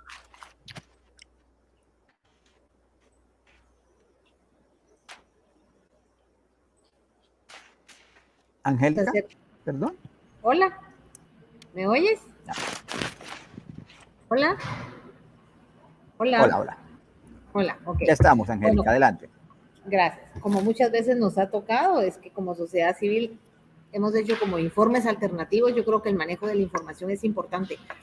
¿Qué ha pasado aquí? Hacer espacios de diálogo, pero diálogo de alguna manera de confrontación basado en la evidencia, en que las mismas organizaciones de sociedad civil requieren información a la institucionalidad, la analizan y la van devolviendo para poner en la palestra situaciones que de alguna manera la misma comunicación gubernamental ha escondido. Sin embargo, esto tiene implicaciones de seguridad para las organizaciones y nosotros lo estamos viendo. Hay una criminalización de los espacios y hay una persecución de las organizaciones que están confrontando a la clase política y al gobierno mismo. Entonces yo creo que también es como de unirnos y de tener en esencia, que era lo que decía al final de la presentación, tener en esencia en el caso de las organizaciones de mujeres, que la vida de las mujeres es libre de violencia. Continuamos peleando con los compromisos que el Estado ha asumido y ha firmado en cuanto a dar cumplimiento a normativas, pero a veces decimos no es suficiente. En el caso de violencia contra las mujeres, los estados tienen condenas críticas y aún así no responden. Pasan 4 o 5 años y está el ejemplo no solo de Centroamérica, sino incluso de México. Pasan 7 o 8 años de esas condenas hacia los estados y no hay respuesta. Es crítico, pero yo creo que esta pandemia, como decían, nos invita a poner a otros actores, a que se sumen otros actores y dejemos la segregación y empecemos a ver que la población y el Estado, al final el Estado-nación somos todos, y tenemos que hacer una convergencia en la que la población misma empiece a demandar sus derechos, pero basados en la información que les ha sido negada. Entonces, quizás la tarea de las organizaciones es llevar esa información a la población, elevar la voz de la población, no solo de la sociedad civil organizada, sino de la sociedad civil en general, para empezar a demandar la respuesta desde el sector político, pero también desde el sector gubernamental. Nosotras siempre decimos que los servicios públicos son prepago, no es un servicio gratuito, por lo tanto la población tiene el derecho de demandar la calidad del servicio, pero te digo, son demasiadas crisis y demasiada responsabilidad que nosotros también le damos a la población.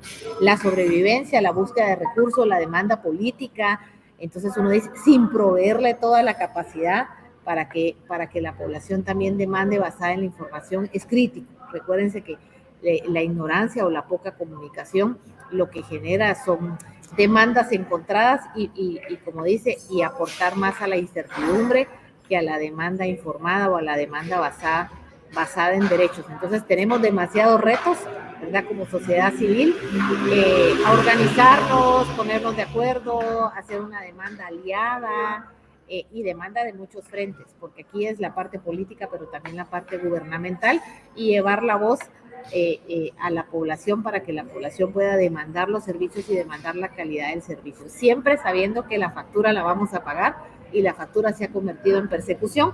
Lo estamos viendo ya en el caso de El Salvador. Antier sale la primera noticia que 7 organizaciones ya están siendo perseguidas y están siendo intervenidas desde los gobiernos. Entonces después de El Salvador vendrá Honduras ya lo tenía, y después vendrá Guatemala, y es algo que se va hacia la región centroamericana. Nicaragua tampoco se aparta de eso. Entonces yo creo que viene eso, ¿verdad? ¿Qué es lo que nos espera ahora? Pues a la sociedad civil persecución. Muchas gracias, Angélica. Hay comentarios como Lorena Villeda que le parece muy interesante de aportarle el desarrollo local, darle herramientas a las comunidades. Dice que en El Salvador se están destruyendo el acceso a la información y a la democracia.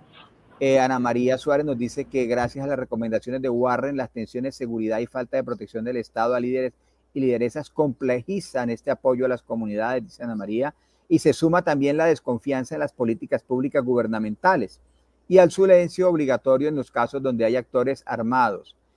Dice que Alfonso Gumucio siempre ha insistido en esa diferencia que debemos hacer entre medios de información y procesos de comunicación, entendiendo que la comunicación es algo mucho más complejo, de construcción colectiva, de significaciones. Isabel, gusto en saludarte desde el Perú. Isabel Limanchi está con nosotros también. Dice que en contextos de comunidades alejadas de capitales de provincias como las comunidades amazónicas, resulta clave fortalecer la comunicación interpersonal. Desde UNICEF están desarrollando una estrategia para trabajar ese componente intercultural. Muy interesante que poder como seguir esa perspectiva, Isabel. Hay una pregunta para Warren. Dicen que si podrías hablar, Warren, Adelaida, por favor, con la traducción, de una experiencia que haya sido exitosa en comunicación en la pandemia, que pudiera de pronto describir una, como para entender qué ha funcionado. Warren, you're being asked whether you can point out an experience that you can actually share with us that you think is really interesting and can illuminate, inspire, that has worked in your recent mapping of COVID response. Me asumo que es respuesta a COVID, ¿cierto? Respuesta a pandemia, claro.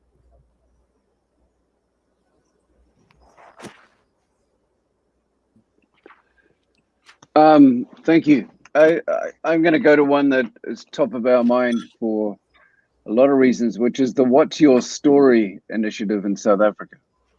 Voy a comentar una que está, digamos, presente recientemente, que se llama What's Your Story.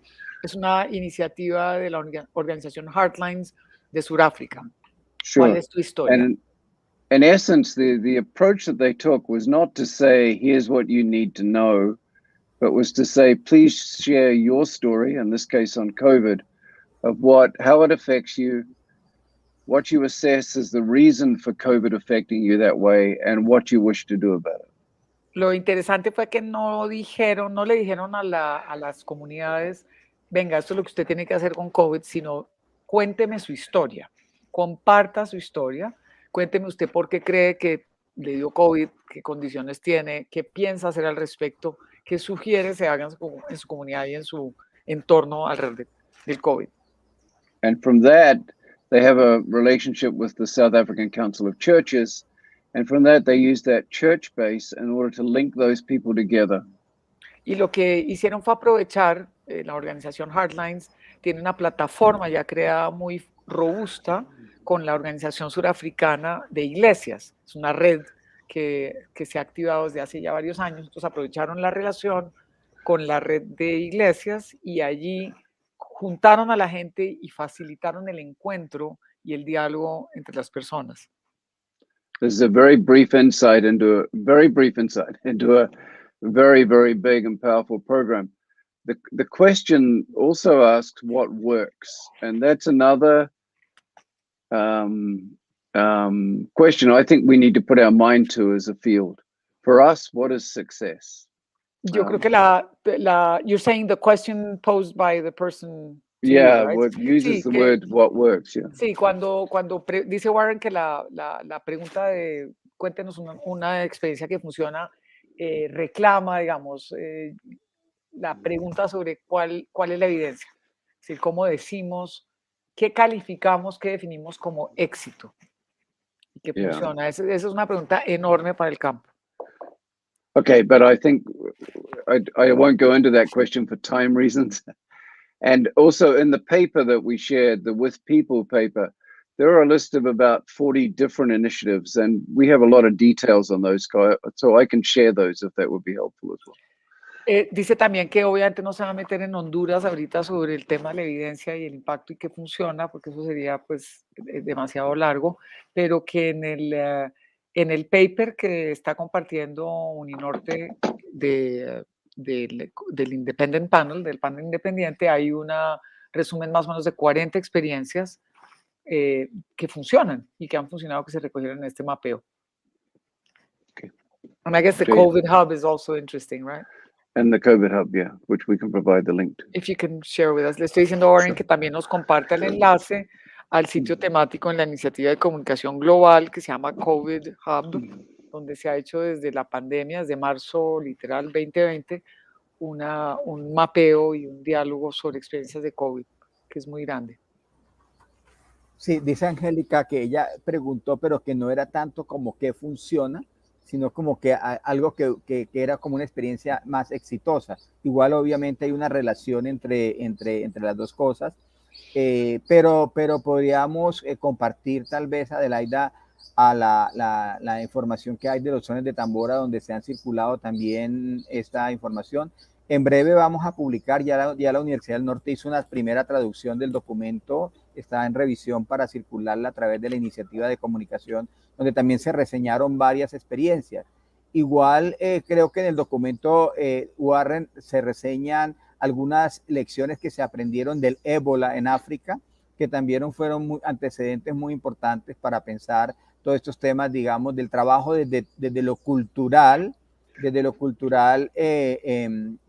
que permiten abordar también lecciones hacia el futuro. Son las 10:02 de la mañana. Creo que es el momento de agradecer a todas las personas que están conectadas en este momento, invitarles al próximo panel que comenzará en 15 minutos a las 10:15. Agradecer infinitamente al profesor Julián Fernández, que en esta coyuntura tan compleja ha sacado el tiempo para poder acompañarnos, al igual que a la profesora Angélica Valenzuela, que también nos ha acompañado, a Warren Fick y a mi colega Adelaida Trujillo, con quien hemos estado compartiendo este espacio, y a todos ustedes. Esperamos incentivar para que la reflexión continúe. No sé si quieran brevemente una palabra para despedirse cada quien.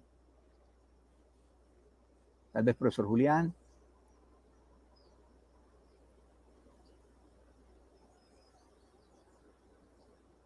Angélica, Warren.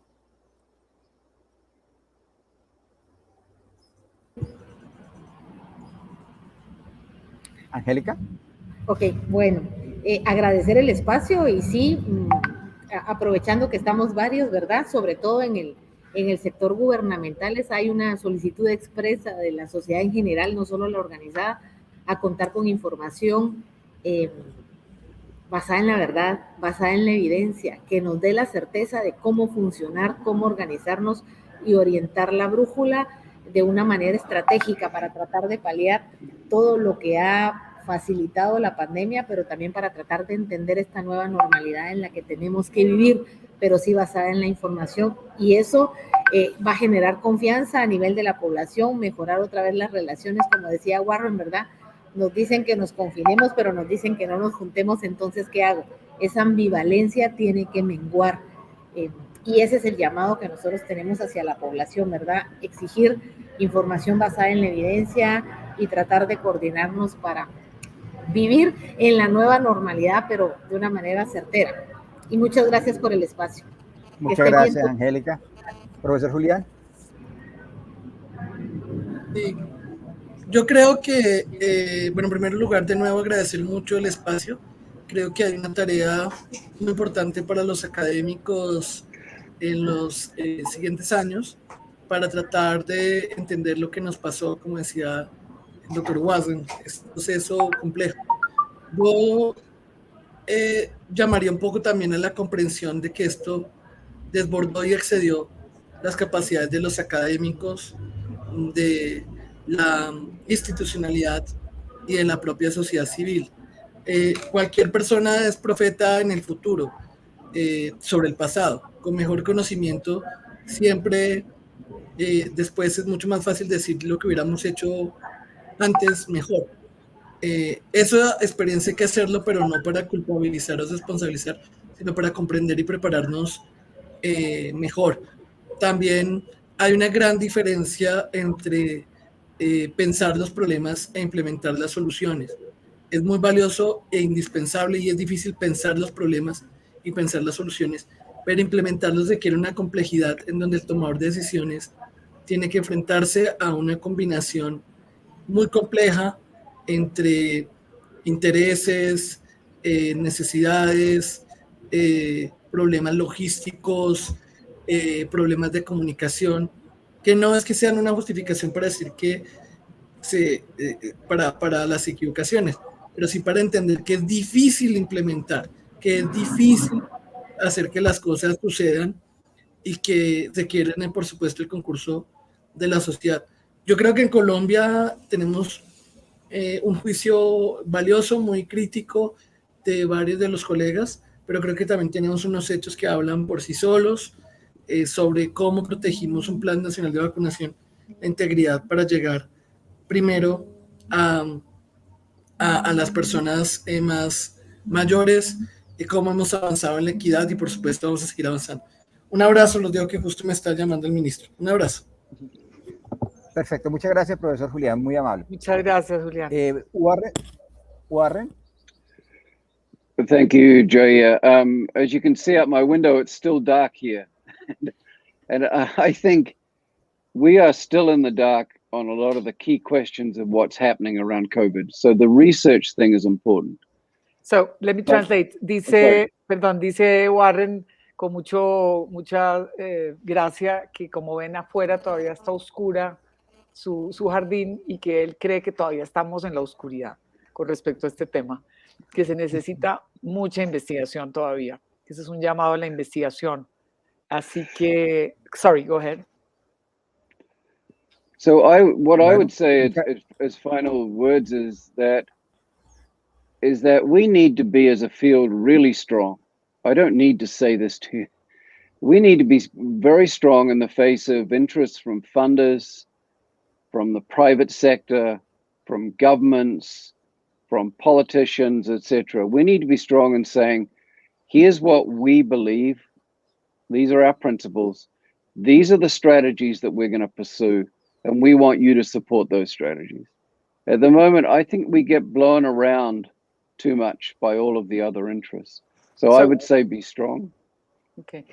Bueno, dice que cree que, para terminar, que cree que no sobra repetirlo y que sabe que todos estamos de acuerdo, es que como campo, como sector, como disciplina, como red de comunicadores tenemos que ser muy, muy fuertes, que tenemos que tener claridad de que nos tenemos que blindar de alguna manera, aunque no dijo blindar, pero sí agruparnos y entendernos versus los financiadores, las presiones de los financiadores y donantes, del sector privado, del sector público, de los gobiernos, de los políticos con P mayúscula, y ser muy claros en cuáles son esos principios y esas estrategias que creemos desde lo local que deben ser respetadas, que ser muy fuertes como campo, articularnos mucho más. And finally, very short, I saw that Ricardo Corredor is coming on and he has all the answers. So y dice muy brevemente que acaba de ver a Ricardo Corredor que se sumó al siguiente panel y que está seguro que tiene todas las respuestas, Ricardo. Thanks for engaging me. Really appreciate it. Ricardo, You can stay on, Warren. You can listen to the rest of the panel. Thank you. Que quedas invitado, Warren, para que también nos sigas acompañando. No sé si, Angélica, puedas estar en el siguiente panel. Vamos a estar ahorita con Ricardo Corredor. Está también acá con nosotros un grupo muy interesante con quienes vamos a estar compartiendo, con Eduardo Gularte también, sobre democracia, derechos humanos, migraciones. Vamos a comenzar a las 10 y 15. Vamos a tener un tiempo acá para hacer ya el intercambio. Entonces despedimos este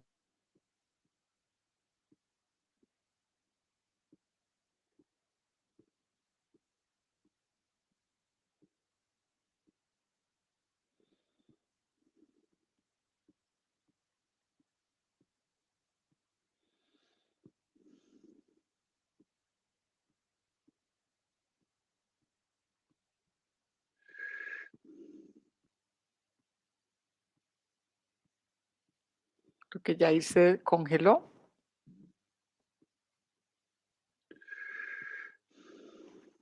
Ah, sí.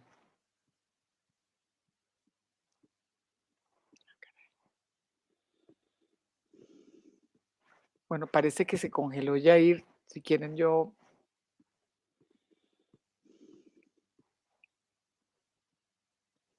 Creo que tenemos problemas técnicos con Yair, pero bueno, ya se despidió. Angélica, muchísimas gracias.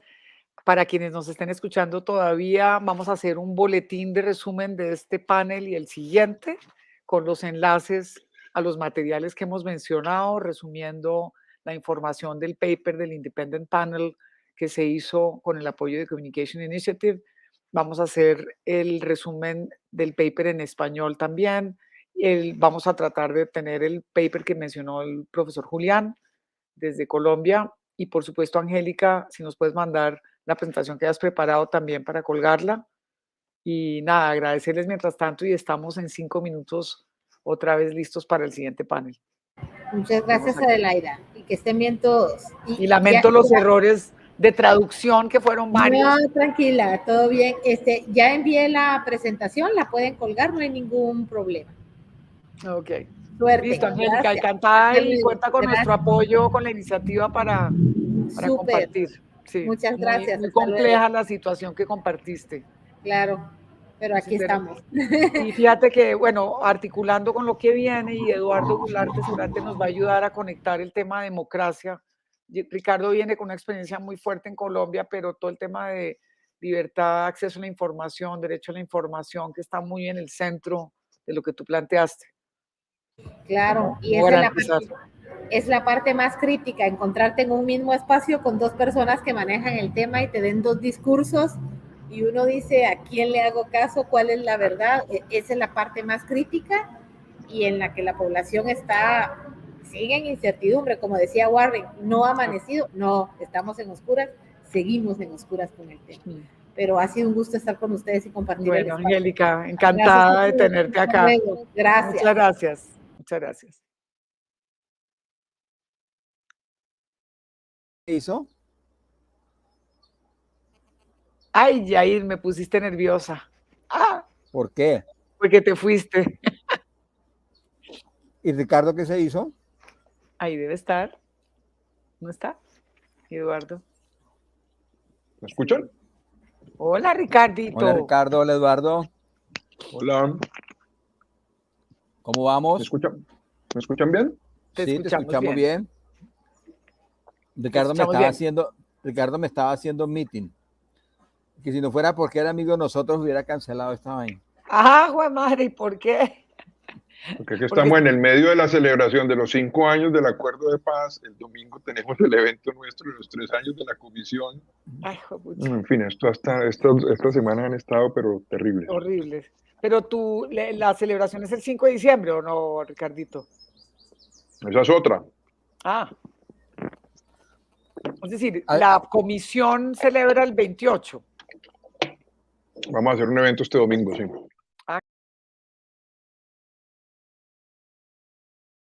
Hola.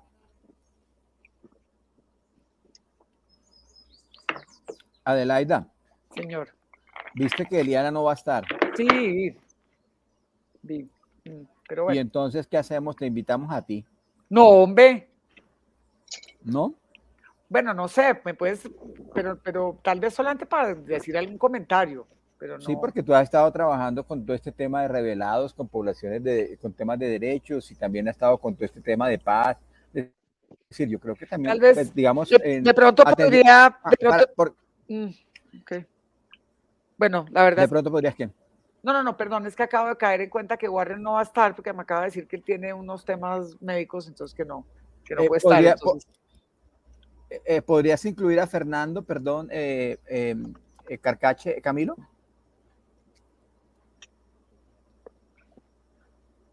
Que creo que ya se conectó Fernando también.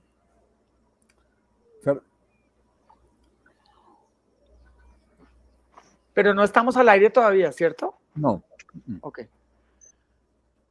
Ay, dice Silvia Velasco, dice que sí se está escuchando lo que estamos diciendo. Que está en vivo. Ah, sí, les recuerdo que estamos al aire. Ups, Perdón. perdón, perdón.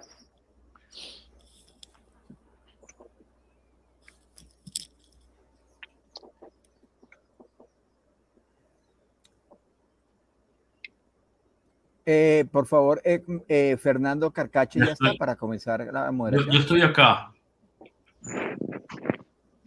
Hola, ¿me escuchan? Perfecto. Ok, thank you.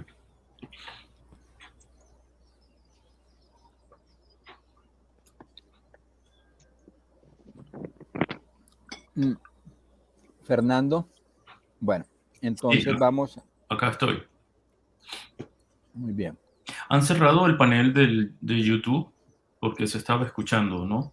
Se está escuchando, ya vamos a comenzar de una vez. Ok, Creo que perfecto. mira el chat interno.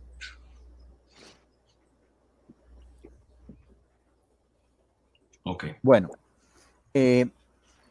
vamos a comenzar, Camilo. Entonces son las 10:15. El segundo panel. Primero presentamos excusas a las personas que están conectadas por el comentario interno acá entre la organización, porque teníamos un solo enlace para los dos paneles, pero agradecemos que hayan permanecido y que sigan conectados con el panel. Primero comentar que por problemas de coordinación de última hora no podrá estar con nosotros quien estaba programada, Eliana Elías de Minga, Perú, para la conformación del panel. Habíamos pensado también en alguna opción, pero no la habíamos considerado inicialmente porque no queríamos tener a dos personas de Colombia entre los panelistas, pero está con nosotros Adelaida Trujillo, quien ha trabajado también en varios temas relacionados con derechos humanos y construcción de paz, que es como parte de la reflexión que vamos a hacer en el día de hoy. Entonces estarán con nosotros, en la moderación va a estar Fernando Carcache. Fernando es un colega de Puntos de Encuentro de Nicaragua, nació en Nicaragua, Centroamérica, inició su vida como activista de derechos sexuales y reproductivos a los 17 años en Centroamérica. Creó la Red de Jóvenes por los Derechos Sexuales y Reproductivos de Nicaragua. Posteriormente fue elegido como coordinador centroamericano de la Red Latinoamericana de Derechos Sexuales y Reproductivos, REDLAC. Allí realizó años de incidencia y acciones en Naciones Unidas representando a la juventud LGTBQ de Centroamérica. Es sociólogo y actualmente está estudiando un doctorado en gestión de organizaciones complejas. Tiene una maestría en economía y una en administración de empresas. Fernando, un gusto compartir contigo en este panel, donde vas a estar pues con Ricardo, con Adelaida y con Fernando y con Eduardo. Bienvenido. Muchas gracias, Yair. Ay, Muchas perdón, gracias. perdón, Fernando. Igual Rafael no pudo acompañarnos esta mañana. Adelaida hizo la presentación inicial, pero también sería bueno que tú, que eres parte del secretariado del Summit, también pudieras en el saludo incluir como ese encuadre y esa perspectiva, ¿no? Sí, bueno, sí, buenas tardes, buenos días, buenas noches, según la zona en la que nos escuchen, ¿verdad? Pues es un gusto para mí estar con ustedes acá. Gracias, Yair, por esa introducción. Me recordaba me recordaba mi juventud.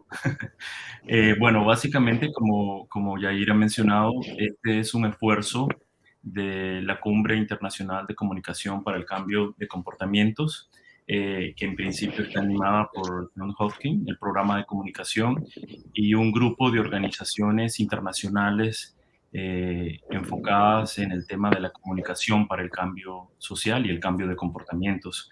Esta iniciativa tenía planificado desarrollar la cumbre en el 2021, pero bueno, producto de COVID, ya sabemos, pues no fue posible. Y hemos estado moviendo el espacio hasta el próximo año. Y bueno, en este proceso de organización encontramos fantásticas iniciativas, fantásticas experiencias de trabajo en distintas zonas del mundo en materia de comunicación para el cambio social. Y desde el secretariado de la Cumbre Internacional se tomó la decisión de poder hacer estos espacios regionales a fin de poder dar voces a las iniciativas que se están desarrollando a nivel local, a nivel de los países, a nivel de las regiones, y poder compartir mediante estos foros regionales estas iniciativas. Cabe señalar de que estos foros se están desarrollando en distintos continentes, hay otro en África, hay otro en Asia, y bueno, este es el foro para América Latina. Y bueno, y pronto también vamos a estar compartiendo las fechas de la cumbre internacional y también los temas. Los temas han estado variando en la medida que la coyuntura y que los acontecimientos globales también nos han incidido. En particular, para el caso de América Latina, estamos trabajando 3 dimensiones: derechos humanos, migraciones y la afectación del COVID, y cómo el COVID ha trastocado pues, la vida no solo a nivel individual, sino a nivel institucional. Bueno, dicho Pues, eso, Javier, Yair, perdón. no, si te parece, Fernando, puedes comenzar entonces con la presentación del panel, con la presentación de Ricardo, que ya está con nosotros. Sí, Ricardo, bueno, Ricardo cuenta con una experiencia en el trabajo en temas relacionados con medios de comunicación y educación y desarrollo y periodismo en América Latina. Ha trabajado en organizaciones sociales en Brasil, Fundación Avina, Andi, Comunicación y Derechos, y en Colombia con la Fundación Social, y en Estados Unidos con Luterana World Refill. Bueno, Ricardo, ¿Cómo adelante. están? Un saludo a todos. Gracias por la invitación.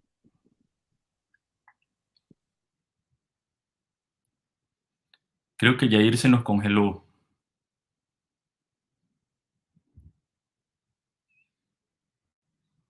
Ricardo, ¿me escuchas? Yo te escucho, sí.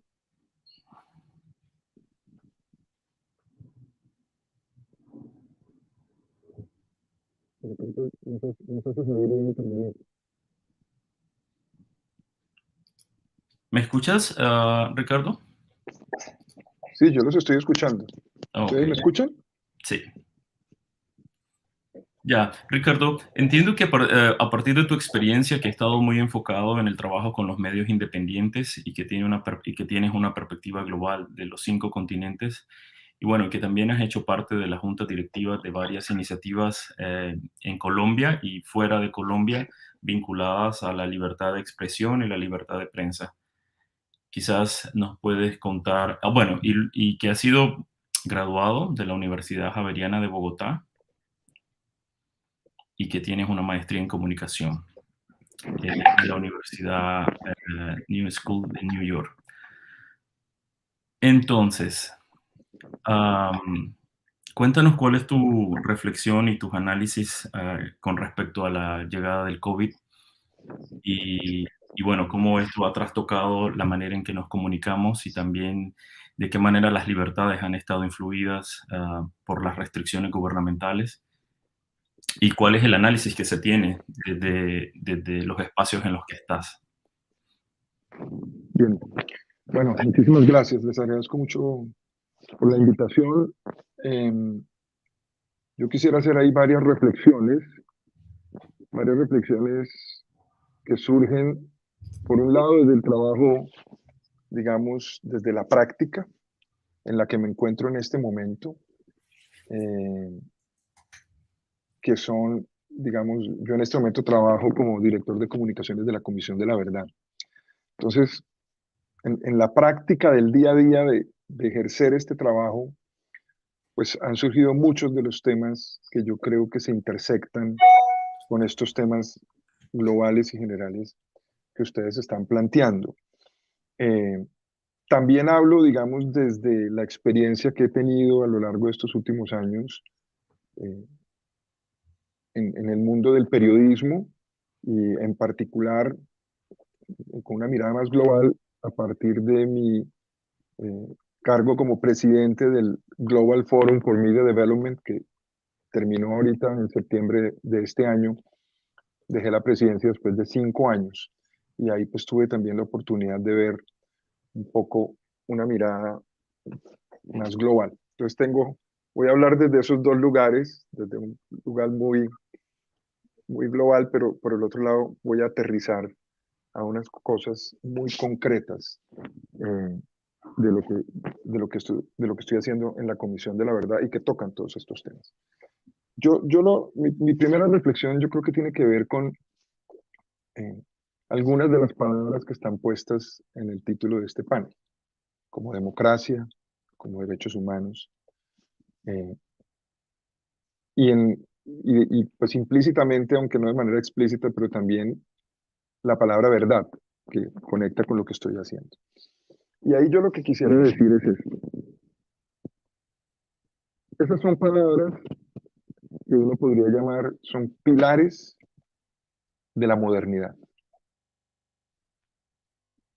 Y esos pilares hoy en día se están resquebrajando. Y eso para mí no es poca cosa, porque en la medida en que esos pilares se resquebrajan, pues la sociedad, en este caso la sociedad, el mundo, tenemos que empezar a buscar, bueno, si este no es ya los pilares sobre los que construimos, digamos, los elementos comunes que nos aglutinan, entonces, ¿qué son? La democracia está en un momento muy crítico en este momento en el mundo, pero también en América Latina.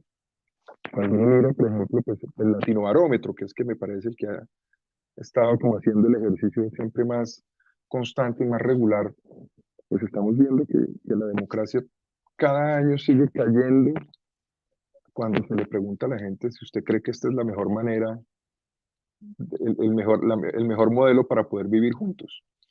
Entonces aquí hay una crisis profunda de la democracia liberal. Pero por el otro lado, hay también una crisis profunda del racionalismo científico, como la gran hermenéutica que aglutinaba a esta sociedad. Por muchos años creímos que la ciencia era un elemento común y nos estamos dando cuenta que esto no es así. Y creo que justamente el contexto del COVID ha puesto en evidencia que tanto la gente no cree en la ciencia y en el método científico, en las evidencias, en las pruebas, ¿no? Sí, en el método científico como tal. Allí me parece que es un segundo elemento. O sea, si ustedes se ponen a mirar desde lo político, la democracia, desde el conocimiento, un gran cuestionamiento del método científico, y desde el punto de vista económico, digamos, si uno empieza como en esos tres pilares, ¿no? La política, la ciencia y la economía, pues lo otro que estamos viendo es un gran cuestionamiento del capitalismo como lo conocemos. Entonces, estamos, como se diría, en la tormenta perfecta. Estamos en el momento en el que las tres de esos grandes pilares, el capitalismo, la democracia liberal y el racionalismo científico, están en tremendo cuestionamiento. Eso pone ya para mí un contexto que es de inmensa complejidad, de inmensa complejidad. Ahí viene mi segunda reflexión, que la retomo además, entre otros, de lo que ha planteado Yuval Noah Harari en el libro de 21 lecciones para el siglo XXI. Harari arranca haciendo una reflexión, pues los que lo han leído saben que él en Sapiens, él hace una gran reflexión sobre la importancia de las ficciones y de las narrativas como uno de los elementos centrales y constitutivos de la especie animal, de los seres humanos como especie animal. Y lo que nos diferencia de las otras especies es justamente esa capacidad de construir estas ficciones que nos permiten colaborar en gran escala y de manera muy eficiente. Entonces, él dice que parte de la crisis en la que estamos tiene que ver justamente con que las narrativas son centrales, son esenciales para justamente colaborar, para poder estar juntos, para poder vivir juntos. Y él dice que justamente las tres narrativas que tuvo el siglo XX y que eran alrededor de las cuales se aglutinaba la mayor parte de la sociedad, pues no toda, sobre todo en lo político, él decía, uno, digamos, era la narrativa totalitaria, digamos, fascista. Por el otro era la narrativa comunista, socialista, y por el otro lado era la narrativa de la democracia liberal. Entonces él dice, las tres narrativas colapsaron, digamos, la narrativa totalitaria colapsa después de la Segunda Guerra, digamos, la narrativa comunista, socialista colapsa con la caída, digamos, de la cortina de hierro, del muro de Berlín, y en este momento estamos en el colapso de la, de la narrativa de la democracia liberal y del capitalismo.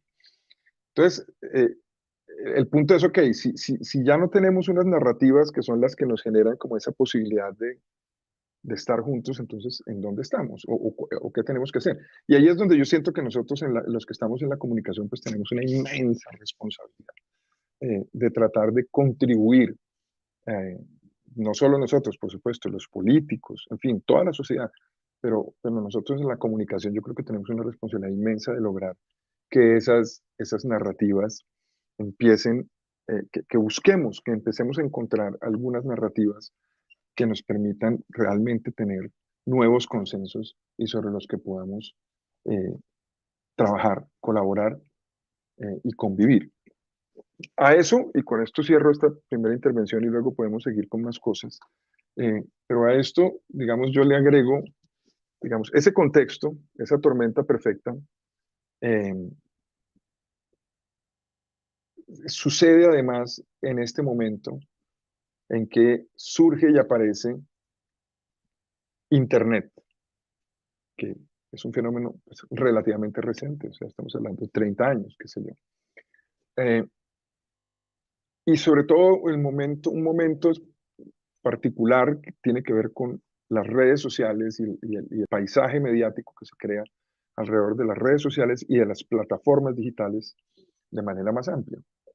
Y allí lo que vemos es, creo que todos, pues uno puede reconocer en estas dinámicas, por un lado, un cambio muy importante en términos de democratizar el acceso, digamos, que antes era un privilegio, un monopolio que tenían los medios informativos, los grandes medios, los grandes canales de televisión. Vemos un ejercicio, que aquí hay un ejercicio de democratización, pero también vemos unas plataformas que se han vuelto en los grandes actores de la comunicación, con un inmenso poder, con un poder sobre el que hay muy poca capacidad de regulación, en la medida en que se mueven en unas dinámicas muy transnacionales, pero además unas dinámicas que lo que hacen es acentuar las famosas burbujas informativas. Entonces, en ese contexto donde no tenemos esas narrativas que tuvimos en el siglo XX, digamos, que le dieron al mundo pues una posibilidad, aunque había disputas, por supuesto, allí, pero había unas narrativas que se disputaban, pasamos a un momento en el que esas narrativas están totalmente fragmentadas, totalmente dispersas, y en ese momento también entran estas redes sociales con esta dinámica, por un lado que permite que cualquiera pueda tener este acceso, pero por el otro lado también con unas lógicas en sus algoritmos y en las maneras como son pensadas y diseñadas que hacen que se generen estas burbujas informativas. Entonces ahí estamos en un lugar bastante complejo, bastante difícil y en donde el tema de la desinformación y de las noticias, ¿no? De las noticias falsas, de la posverdad, etcétera, pues ahí tienen un terreno en el que se pueden mover.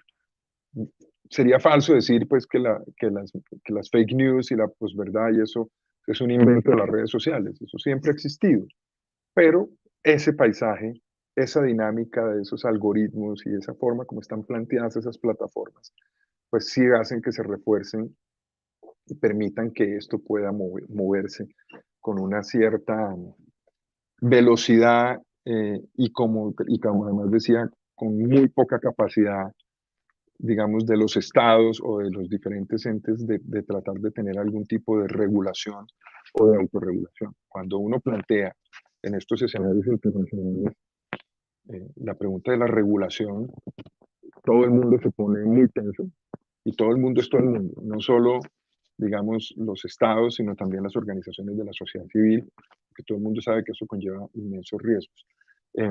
Y cuando uno plantea el tema de la autorregulación, pues en general todo el mundo siempre queda muy insatisfecho con cuando algunas de las empresas o algunas de estas plataformas o algunas de estas corporaciones logran hacer eso. Creo que el caso más fehaciente es lo que hizo Facebook cuando crea su famoso comité o tribunal, no recuerdo exactamente el nombre, este grupo, digamos, de grandes personalidades de todo el mundo, que pues, son los que toman ciertas decisiones con respecto a qué contenidos deben o no deben estar en las plataformas, o en Facebook en particular. Y pues este es un ejercicio que pues alguna gente ha valorado, pero sobre el que otros también se sienten muy insatisfechos. Entonces, estamos en un momento de tremendos desafíos, muy complejos, en donde yo lo que creo es que de verdad nosotros en la comunicación tenemos que tener una tarea muy grande de juntándonos con muchos otros, y me refiero a muchos otros en el sentido amplio de la palabra, sí tenemos que empezar a buscar cuáles son esas narrativas, cuáles son esos elementos comunes sobre los cuales vamos a tener que empezar como sociedad a ir construyendo los cimientos de lo que va a venir de aquí en adelante. Yo lo dejo por ahí como para contar algunas cosas generales y ahorita podemos seguir conversando. Sí, gracias Ricardo. En realidad muy interesante el desafío de la construcción de nuevas narrativas y desde esta perspectiva, ¿cuáles consideras que son los retos más importantes en la comunicación, en particular para la construcción de procesos democráticos? Ya mencionábamos la construcción de agendas comunes en un escenario en el que los fake news y los discursos antagónicos, pero también los discursos totalitaristas están permeando las agendas locales. Estamos hablando, por ejemplo, de Nicaragua, con un gobierno totalmente autoritarista, pero no solo Nicaragua, hay nomás en El Salvador, Colombia tiene su propia historia. O sea, ¿cuál es el desafío en materia de comunicación? ¿Cuál es el desafío que ustedes ubican y que en particular, cómo podemos, entendiendo estos discursos antagónicos, avanzar a la construcción de un proceso democrático en la región? ¿Cuáles son los desafíos que vos ves desde donde estás? Y también, ¿qué es la verdad en este contexto? ¿Cómo se construye la verdad y desde tu perspectiva, cómo podríamos construir esa verdad?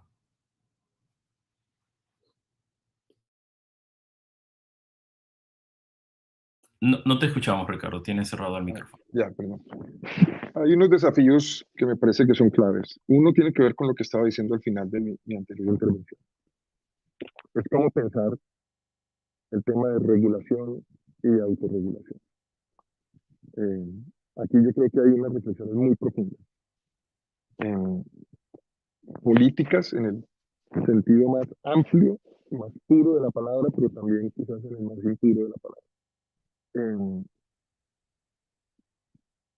Tenemos que buscar una manera de resolver cómo regular las plataformas, las grandes plataformas, que son transnacionales, ¿no? O sea, Facebook tiene 2.500, 3.000 millones de usuarios en todo el mundo. La empresa está basada en California, pero pues es totalmente transnacional. Y allí pues hay un juego tremendamente complejo porque cuando se habla en un país concreto, Colombia, Nicaragua, lo que sea, de regulación, entonces ahí empiezan unos juegos complejos, porque ellos dicen, sí, pero es que nosotros somos una empresa de Colombia, ¿no? Pero cuando eso se plantea en los Estados Unidos, entonces ellos también juegan a decir, sí, pero es que nosotros no solo estamos acá, y nuestros usuarios no son solo los de acá. Yo creo que ahí hay un desafío sobre el que en este momento no creo que tengamos una respuesta clara, en la medida en que tampoco hemos logrado encontrar un sistema de gobernanza global muy eficiente. Entonces sabemos que con Naciones Unidas, que Naciones Unidas, que es ese sistema de gobernanza global, pues ahí ha habido, pues ahí hay muchas preguntas y muchas inquietudes, y es un sistema sobre el que hay sí, muchas preguntas. Entonces, yo creo que ese es un desafío, el desafío de pensar el tema de regulación. Hay muchos casos y muchos ejemplos en donde estas tensiones se han dado. En Alemania, digamos, el gobierno alemán intentó de manera muy fuerte ponerse con Google.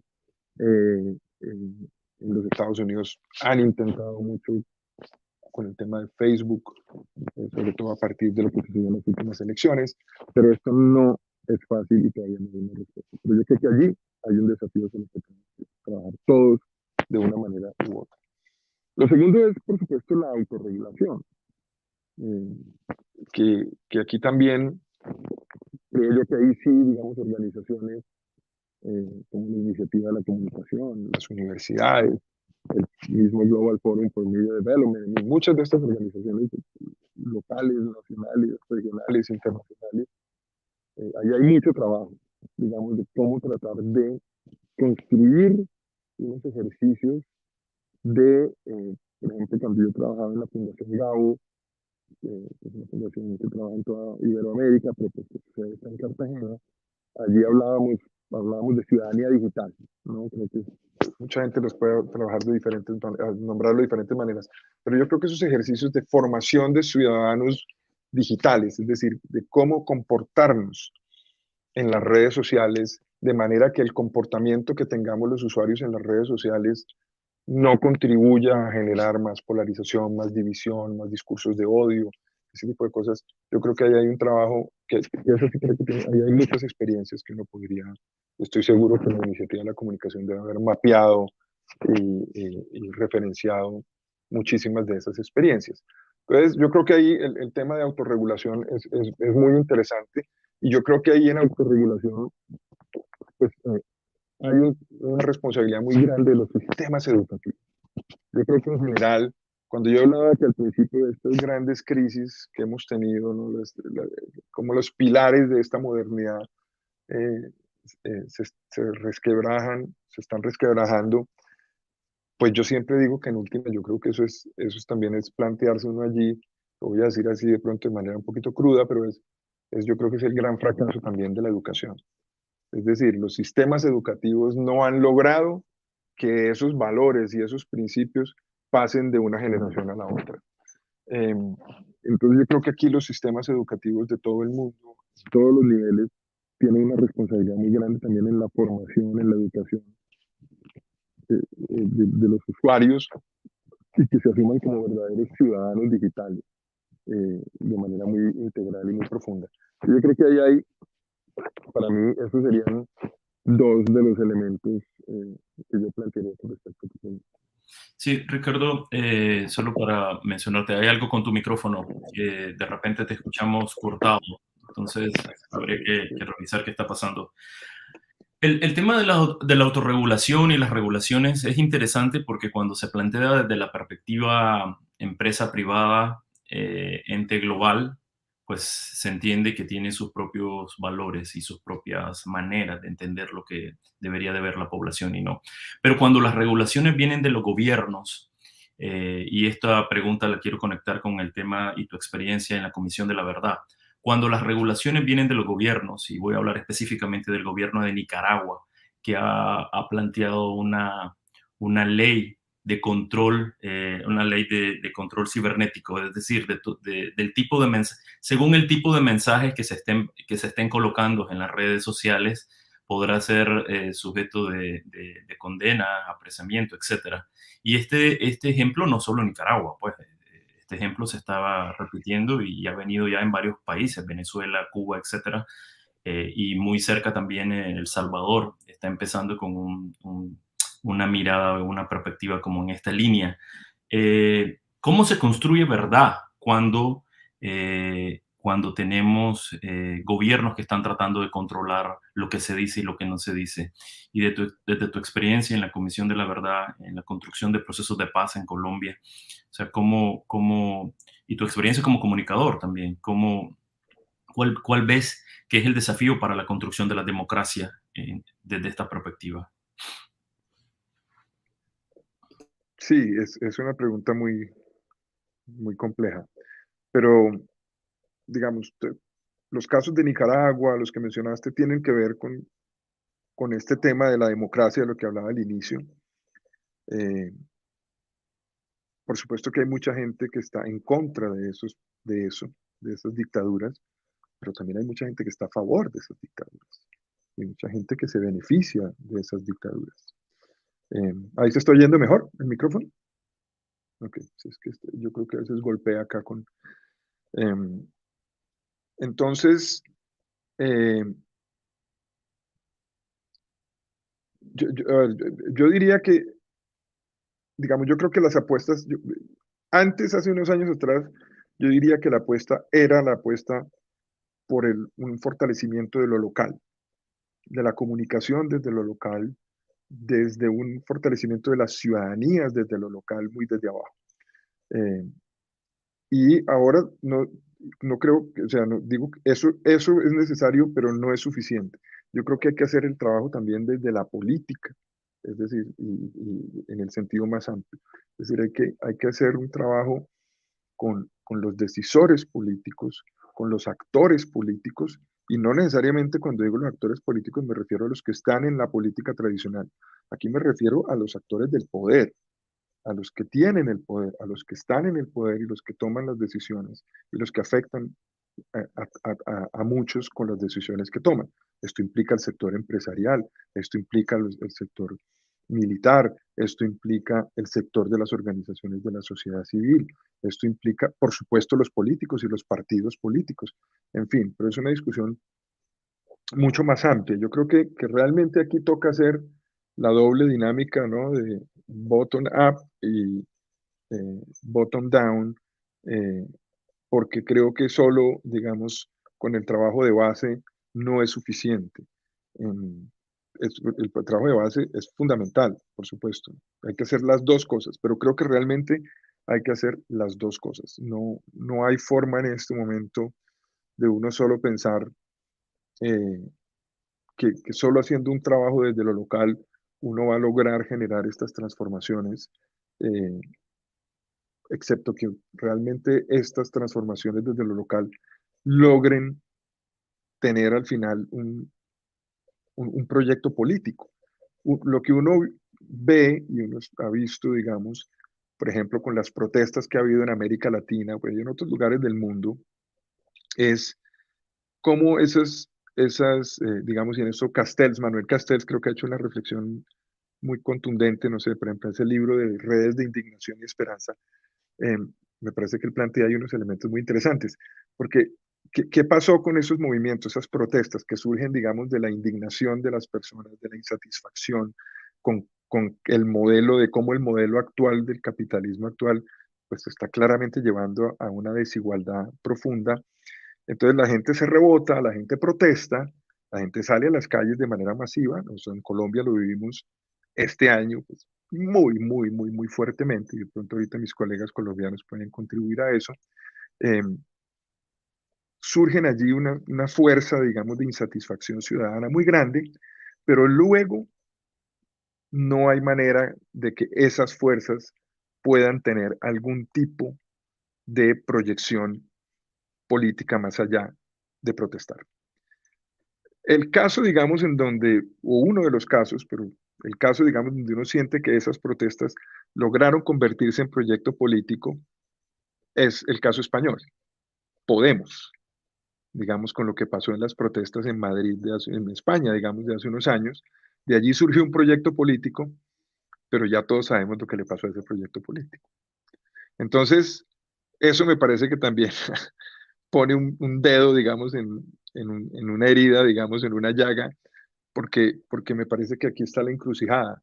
La gente está insatisfecha, la gente sabe que la mayoría de la gente, no todos, que hay unos que se han acomodado y que se han beneficiado y que han ganado con esto, pero hay una mayoría de la gente que está insatisfecha, y que quiere que las cosas cambien, pero no logra ni dentro de las dinámicas de esos movimientos de protesta que se consolide un proyecto político, ni encuentra en los proyectos políticos convencionales nadie que sea capaz de recoger unas banderas que sean capaces de resolver los problemas estructurales. Entonces, pues me parece que allí hay, y lamento no poder tener unas respuestas más claras con unas fórmulas, pero me parece que es que no estamos en un momento en donde hay muchas claridades. Creo, por ejemplo, que el ejercicio de la política empieza a cobrar un valor, pero creo que hay que repensarlo, creo que hay que replanteárselo, porque me parece que lo que ha sucedido con estos movimientos es que cuando llegan al ejercicio de la política no logran cambiar las dinámicas de cómo se ejerce la política.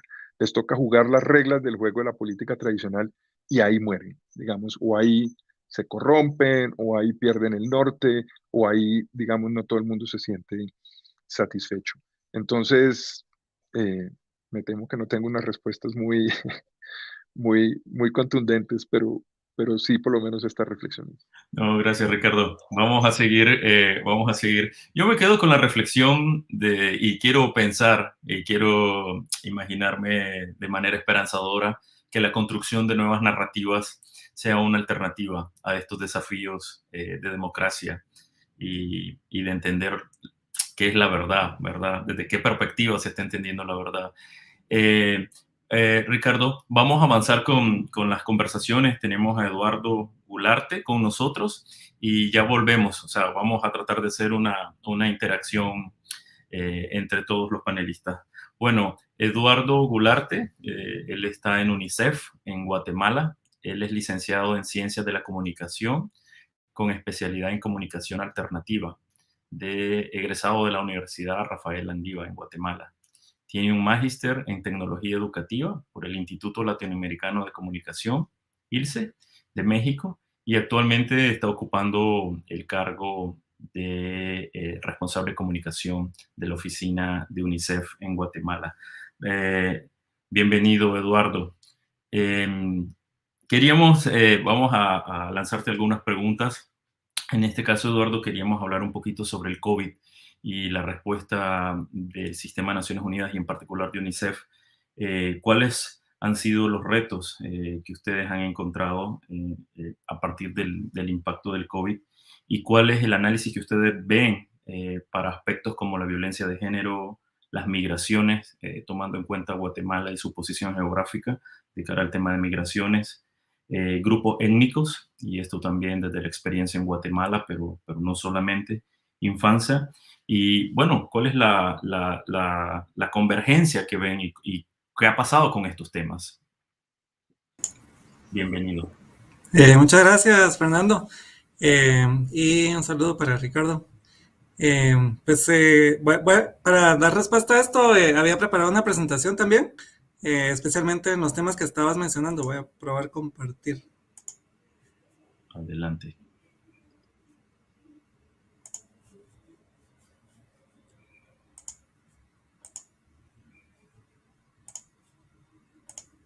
Ok.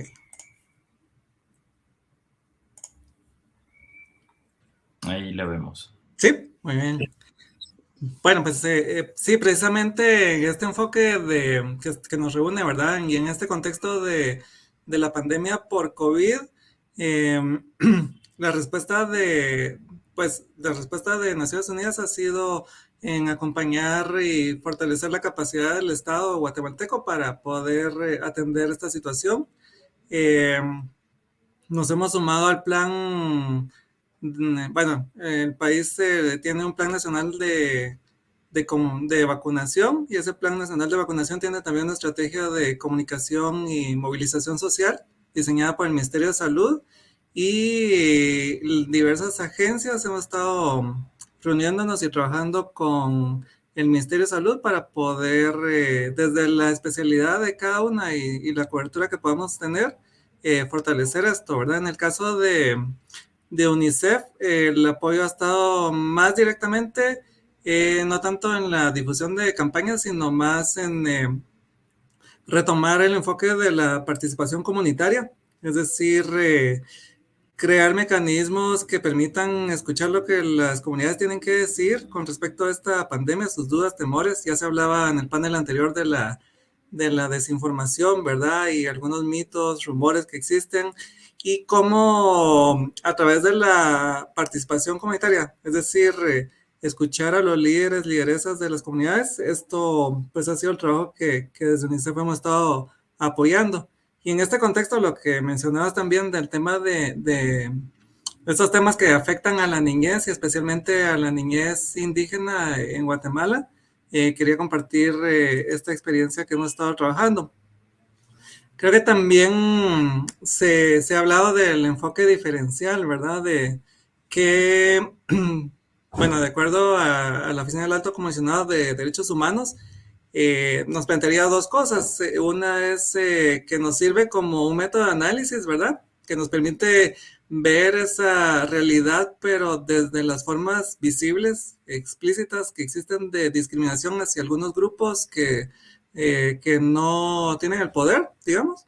Y también, por otro lado, que es una guía para la acción, es decir, que nos debería orientar las acciones para tomar en cuenta cuál es la ruta que deberíamos seguir, ¿verdad? Especialmente procurando la atención y la protección de este sector. Así, en este sentido, información que es basada en evidencia, y quisiera compartir también, ¿verdad? Porque hablamos de cuáles son los retos incluso en esta situación de pandemia, y yo me enfocaría específicamente en la población indígena, y tendríamos acá, quería presentarles estos mapas, ¿verdad? Pero el mapa que vemos aquí hasta arriba es el mapa de la República de Guatemala, y los diversos colores que vemos ahí es las distintas comunidades lingüísticas, solamente mayas, ¿verdad?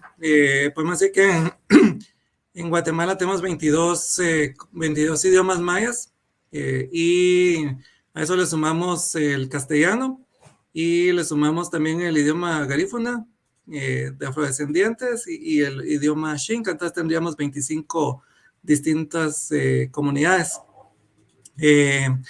Frente a esto, el tema del pueblo maya en particular, que es digamos que el que estamos abordando acá, pues podemos comparar los mapas. Acá vemos en el tema se ubican más en la región occidental, es decir, aquí a la izquierda del mapa y un poquito al norte, todo lo que está sombreado. Lo que está en blanco es población no indígena, digamos mestiza. Si lo comparamos con la evidencia, nos encontraremos que, según el mapa y según la última encuesta nacional de la ENCOVI, la pobreza se concentra también en la población indígena. Esto que vemos en rojo es todos los municipios con pobreza y pobreza extrema. Y luego un poco el naranja, ¿verdad? También podemos afirmar con base en la evidencia que además, un problema que afecta a Guatemala bastante, y sobre todo a la niñez, es la desnutrición infantil. Y aquí tendríamos, estos son datos del año pasado, pero tenemos también mapeado en oscuro las zonas donde existe mayor desnutrición, según los datos del Ministerio de Salud. También lo vemos, entonces, si lo comparamos, es la misma zona noroccidental del país, la zona donde convive la población maya. Si nos vamos acá al mapa de cobertura de vacunación COVID, los municipios que aparecen menos sombreados, ¿verdad? Los que tienen más clarito, son los municipios que tienen menor cobertura de la vacunación. Entonces también nos vamos a ver acá que hay un poquito más oscuro al sur y el oriente que en el noroccidente. Esto quiere decir también un reto que nos supone la cobertura con la población maya. Y incluso tenemos otro dato, ¿verdad? Este también es reciente, de otro problema que afecta al país, que es los embarazos en adolescentes. Y vemos también acá, sombreado en oscuro, los departamentos que tienen mayores casos de embarazo adolescente en el último año, en este año 2021. Entonces, podemos concluir, yo ponía acá la portada, este es un estudio que se hizo, una investigación interdisciplinaria que se realizó en 2005-2006 por parte de la misma Vicepresidencia de la República de Guatemala, que se llama el Diagnóstico del Racismo en Guatemala. Y esto, aunque fue hace 15 años, ¿verdad? Hacía el mismo análisis en esa época donde esto más bien es una situación de discriminación y racismo, el que existan estas situaciones en la población especialmente indígena. Frente a esto y concentrándonos en el tema que mencionabas, ¿verdad? Uno de ellos que es el tema de la migración y la migración en el Triángulo Norte de Centroamérica, es decir, El Salvador, Honduras y Guatemala.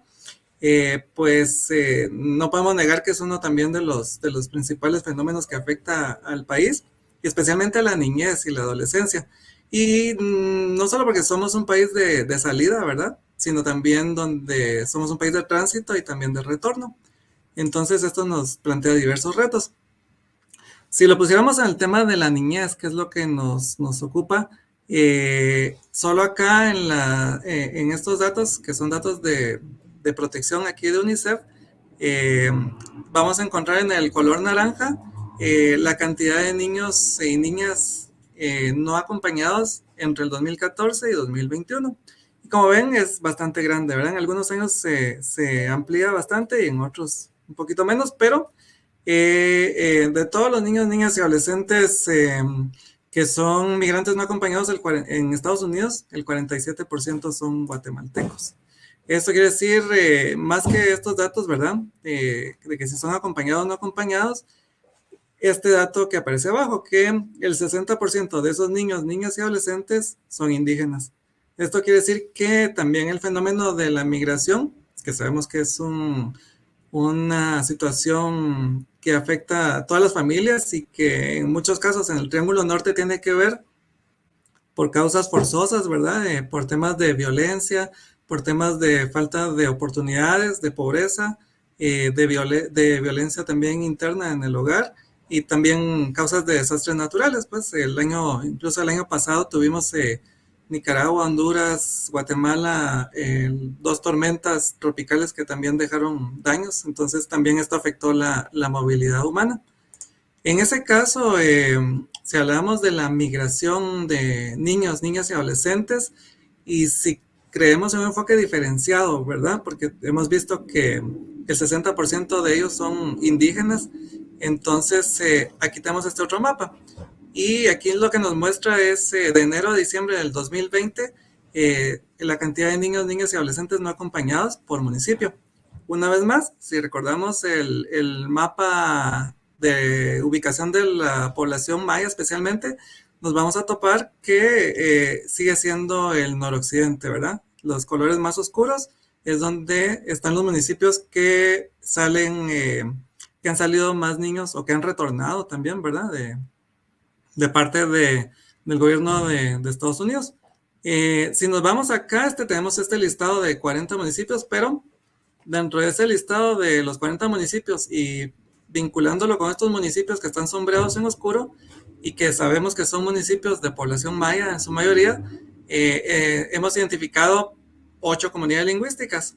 Decíamos que tenemos solamente comunidades lingüísticas mayas, hay 22, pero acá solamente para empezar tenemos 8 comunidades lingüísticas que pertenecen a los municipios más expulsores de niños, niñas y adolescentes en el tema de migración: Acateco, Chucan, Jobal, Ixil, Cachiquel, Quichema, Miquechi, y todos ellos son mayas, descendencia maya.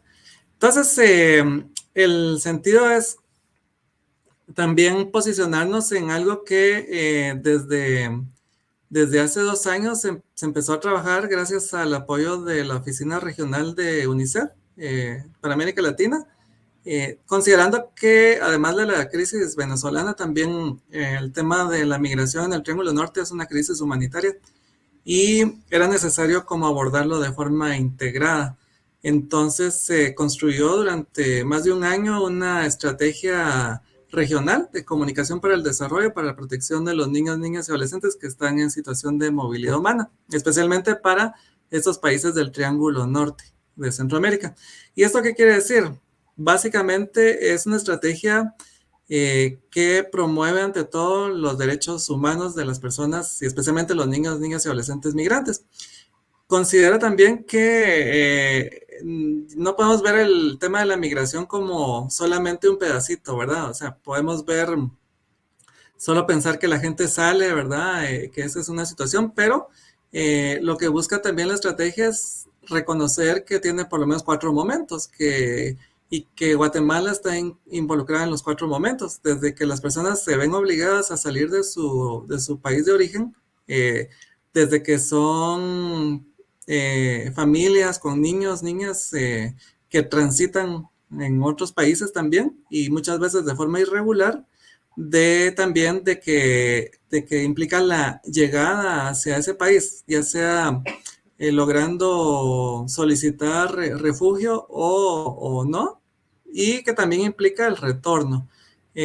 Todo esto es importante porque en cada uno de estos 4 momentos es importante trabajar la parte de la comunicación, y especialmente desde los pueblos indígenas, y poniendo en el centro sobre todo, ¿verdad?, a la niñez. Entonces, para cada uno de estos 4 momentos, la estrategia reconoce distintas necesidades de sensibilización e información, pero lo que nos plantea el reto es hacerlo en Guatemala con la pertinencia cultural y lingüística. Entonces, esto hemos tenido un valioso trabajo y apoyo a la academia, con la Academia de Lenguas Mayas de Guatemala, que tiene bastantes años de ser fundada, es una entidad autónoma de Guatemala, del Estado, y que aglutina a las 22 comunidades lingüísticas de forma coordinada, organizada, y también son quienes rigen el uso de los idiomas mayas. A ellos se ha sumado la Fundación Sobrevivientes, que es un socio de UNICEF Guatemala en el tema de protección de la niñez, y bueno, con UNICEF. Entonces el reto ha sido cómo hacemos esto de trabajar la pertinencia cultural y lingüística en este problema que tiene que ver con proteger a la niñez y adolescencia en situación de movilidad humana. Quería compartir que algo que fue un punto de partida que nos ha servido bastante, y gracias al equipo que también se conformó de técnicos, cada uno de estas comunidades lingüísticas, se pudo hacer un mapeo, digamos, de redes de comunicación, tanto formales como informales. Esto quiere decir formales en cuanto a las instituciones, ¿verdad?, las que tienen un reconocimiento legal institucional, pero también nos interesaba bastante las redes informales, que son las que no tienen un respaldo, digamos, así formal de una institución. Puede ser las mismas personas de la comunidad, y a través de un levantamiento de información que gracias a los técnicos de las comunidades lingüísticas se pudo realizar en estas 8 comunidades lingüísticas, se pudo identificar. Acá no se nota mucho, pero bueno, ese es el ejemplo de la comunidad MAM. Pero la pregunta era, ¿a quién le pedimos consejo? Esto fue una pregunta a papás y mamás. ¿A quién le pedimos consejo cuando vamos a realizar el viaje? ¿Verdad? Pensando siempre en este viaje hacia el norte. Y nos encontramos que en esta red mucho de lo que se repite en las comunidades lingüísticas, porque ¿para qué nos interesaba conocer esto? También para fortalecer a los que orientan a las personas, ¿verdad? Es mucho los guías espirituales mayas, que tienen una influencia importante en las familias de la comunidad, sobre todo por el consejo que pueden dar. Y otro que también se menciona bastante es que le piden consejo a familiares que ya están en Estados Unidos. En otros casos también se mencionaba a la comadrona o a la autoridad local, ¿verdad?, al alcalde comunitario. O incluso existe esta red de que se piden consejo entre las familias, pero principalmente nos permitió establecer quiénes son estos influenciadores, digamos, dentro de la comunidad lingüística que podríamos fortalecer para que pudieran dar una buena orientación. Creo que este es un reto también, cómo hacemos para que estos orientadores pudieran también tener suficiente información. Lo que estamos trabajando ahora es precisamente, junto con los técnicos y las comunidades lingüísticas de la Academia de Lenguas Mayas, en construir una serie de herramientas que le puedan servir tanto a los orientadores que identificamos, ¿verdad?, especialmente, como a las redes formales que ya existen, para que todo este proceso de protección se pueda trabajar desde el propio idioma y desde la propia perspectiva de la comunidad lingüística. Este es solo un ejemplo del idioma MAM, ¿verdad?, de un juego que se llama La Travesía, que se juega con niños y niñas y adolescentes, donde van identificando en el juego los distintos riesgos que pueden existir y cómo también protegerse, ¿verdad? Creo que el tema es que hemos estado trabajando también con los otros mensajes, con los técnicos, es reconocer ante todo que la migración es un derecho humano, ¿verdad? Que podemos hacerlo de forma regular o irregular, que si lo hacemos de forma irregular, pues entonces también hay que estar conscientes de los riesgos, ¿verdad? Y creo que esto era algo que tal vez no se había abordado mucho. Por ejemplo, también saber cuáles son los mecanismos de protección durante el camino, conocer cuáles son los albergues que existen en el tránsito en el territorio mexicano, donde pueden recibir información, que puedan también conocer cuáles son los procedimientos legales que existen si son detenidos, ¿verdad? Que no es como un delito, sino es más bien que los llevan a un albergue y que también en ningún momento se puede separar a los niños, niñas y adolescentes de su familia, de sus padres o cuidadores. Entonces, todo esto es lo que estamos tratando de abordar desde la perspectiva de la comunidad lingüística, por lo menos de estas 8, ¿verdad? Gracias al apoyo de la Academia de Lenguas Mayas. Y en este sentido también, bueno, ese es el reto, ¿verdad? Como este solo es uno de los temas, pero sí nos plantea también el abordaje de otros temas como lo que ya mencionabas de la violencia basada en género, ¿verdad? Hemos tratado de incluirlo también dentro del mismo abordaje de la migración, ¿verdad? La prevención de la violencia basada en género desde la perspectiva de la población maya. Y en otros sentidos también los otros temas que mencionamos, ¿verdad? La desnutrición, el embarazo adolescente, la violencia. Entonces, este era algo que queríamos compartir en esta presentación. Y no sé si hay alguna Sí, pregunta. gracias Eduardo. Muy interesante el trabajo que están haciendo con poblaciones indígenas. Tenemos una pregunta y esto es más un espacio como de autorreflexión, ¿verdad? En el panel anterior tuvimos a Angélica Valenzuela de Guatemala, que también hacía una mirada desde la sociedad civil, desde las organizaciones de mujeres. Y bueno, habiendo pasado unos meses, digamos, de la crisis más aguda del COVID, no digo que ya salimos, pero estamos en el tránsito, ¿cuáles consideran que han sido los principales aciertos y los desaciertos o los retos, digamos, que la respuesta institucional ha tenido, y en particular las respuestas de entidades multilaterales como el Sistema de Naciones Unidas y la coordinación con Estado y sociedad civil? ¿Cuál es tu balance, siendo autorreflexivo, digamos, y compartiendo también las cosas que han funcionado? Gracias. Sí, bueno, diría que el balance es a lo largo de este año de la pandemia, pues como ya se mencionó, ¿verdad? Fue algo que no teníamos planteado, programado, ni teníamos establecido. Fue una emergencia al final de cuentas. Y igual fue con el gobierno. Creo que como que tomó tiempo, ¿verdad? Pero un acierto puede ser el haber trabajado desde los mismos idiomas mayas, ¿verdad? Cada vez que el gobierno de Guatemala emitía, como ya se mencionaba en el panel anterior, muchas veces varias decisiones, ¿verdad? De toques de queda o restricciones.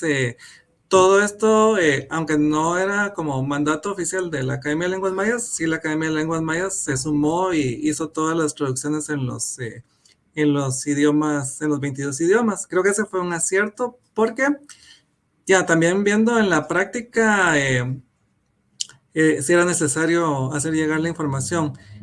Otro acierto, más desde las comunidades, fue que las mismas comunidades establecieron mecanismos de autoprotección el año pasado cuando surgió la pandemia y ellos mismos establecieron sus propias normas y restricciones, ¿verdad? Para proteger a la propia comunidad, especialmente en comunidades del noroccidente que mencionábamos. Creo que faltó información, como sigue faltando en el tema de la vacunación, ¿verdad? porque es necesario como informar ciertas cosas que no son comunes, como ya se mencionaba, ¿verdad? Explicar qué es un virus cuando es algo que no se mira y es tan pequeñito. Entonces, ese sentido, informar por qué es necesario las medidas de autoprotección, ¿verdad? Por qué debemos cuidarnos. Creo que eso como que faltó esa parte de esto. Creo que una medida acertada también fue que el mismo Ministerio de Salud, aunque con poquitas personas, tiene también una unidad de pueblos indígenas e interculturalidad, y el trabajo de UNICEF fue apoyarles también en la difusión y socialización de lo que ellos llamaron una guía sociocultural para la prevención y contención de COVID a nivel comunitario con pueblos indígenas. Y esto, bueno, pues fue cómo fortalecer a las organizaciones de base comunitaria y que las que trabajan con la comunidad en hacer este abordaje desde la perspectiva indígena, ¿verdad? Que este es el reto.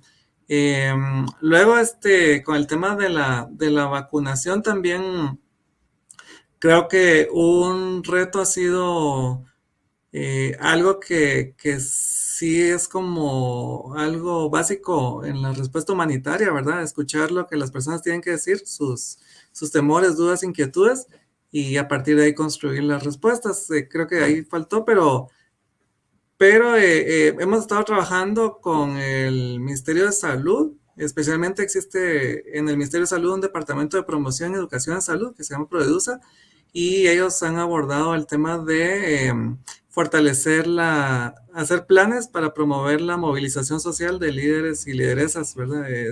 Ha sido pequeña escala, digamos, porque también por el factor de recursos, pero creo que donde se ha hecho ha funcionado porque permite como involucrar. De hecho,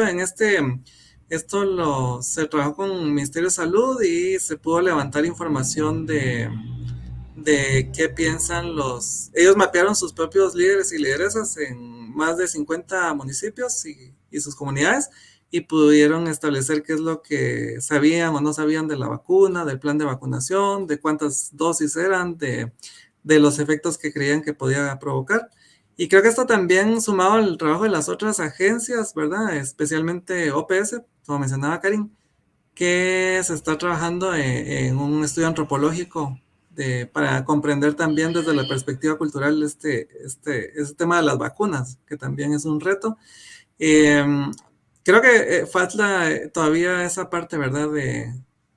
Con toda esta información, poder ahora sí abordarlo desde una perspectiva más pertinente desde el enfoque cultural de las personas. Ese creo que es el gran reto.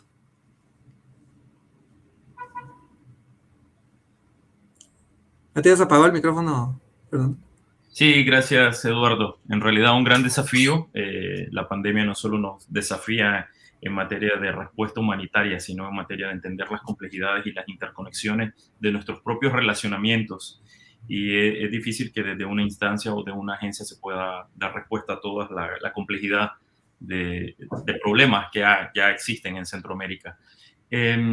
Bueno, empezamos este foro con Ricardo hablando sobre narrativas, los desafíos en materia de comunicación y las democracias en América Latina.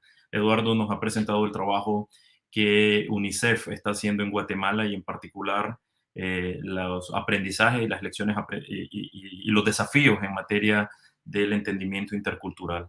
Ahora quisiera invitar a otra panelista y quiero decirle a Ricardo que no se vaya, que también vamos a regresar con él, y a Eduardo, que quiero introducir a Adelaida Trujillo, que, bueno, ella es encargada del capítulo latinoamericano de la Iniciativa de la Comunicación. Ha trabajado por muchos años con múltiples actores a nivel de Colombia, pero también a nivel internacional, tanto de Naciones Unidas como gobiernos, y ha sido una defensora de los derechos humanos y de los derechos de la niñez y la adolescencia desde la comunicación para el cambio social y en particular temas de entretenimiento. Adelaida, ¿cuál es tu valoración de los desafíos que existen en América Latina en materia de comunicación frente a estos tres desafíos: los derechos humanos, las migraciones y las democracias. ¿Estás con nosotros, Adelaida? Hola. Perdón. Sí. Sí. Bueno, ante todo, pues en realidad no soy panelista, sino coorganizadora de la conversación. Y mil gracias por simplemente darme este espacio. En realidad es más un espacio para conectar algunas de las cosas que se dijeron en el panel anterior y que conectan muy bien con lo que planteó Ricardo y Eduardo, plantearon Ricardo y Eduardo. Y así que como colombiana, a mí me quedó pendiente la pregunta. Tengo dos preguntas para Ricardo y después ya voy a los desafíos. Ricardo, el tema de la verdad, esta guerra de narrativas y el reto enorme que va a tener la Comisión de la Verdad de Colombia y todo el sistema integral, que es modelo mundial. El sistema integral para la paz de Colombia es un modelo que está siendo estudiado por su innovación y su estructura tan robusta y que tiene precisamente por estos pilares que se han resquebrajado muchos enemigos en casa. Tú tienes un rol crucial ahí, que es el de la dirección de la comunicación, pero en la pregunta que te hizo Fernando hace un rato, el cómo van a manejar ustedes ya en la práctica estos obstáculos, qué estrategias han pensado, porque tú has hablado mucho en otros foros sobre el tema de la polarización, un contexto electoral complejo, y bueno, y todo lo que nos expusiste. Entonces, ¿qué has pensado? ¿Cuáles son las estrategias varias? Si es que si tienen varias, me imagino. Y, y dos, el rol de los jóvenes, porque quiero conectar con este panel que tiene este encuadre de poblaciones, enfoque diferencial, eh, y jóvenes que son políticamente cada vez más activos. Entonces quería plantear esa pregunta y luego cerramos con lo que vamos a hacer ya a nivel de este foro, que es lo que me pidió Yair, que se disculpa porque se le dañó la conexión. Entonces a los que nos están escuchando también, saber que Yair simplemente se le fue la conexión, está en zona rural. Entonces Ricardo, no sé si estás ahí. Sí, sí, aquí estoy. A ver, esto. A ver, aquí son varias cosas, digamos, desde, desde el trabajo, digamos, desde la práctica del trabajo que uno hace en comunicación. Y ahí seguramente Eduardo, como colega que también trabaja tema de comunicación, puede aportar. Pero uno entiende hoy que no hay manera de tener una estrategia en donde con una sola línea de trabajo uno logra resolver, digamos, los desafíos comunicativos.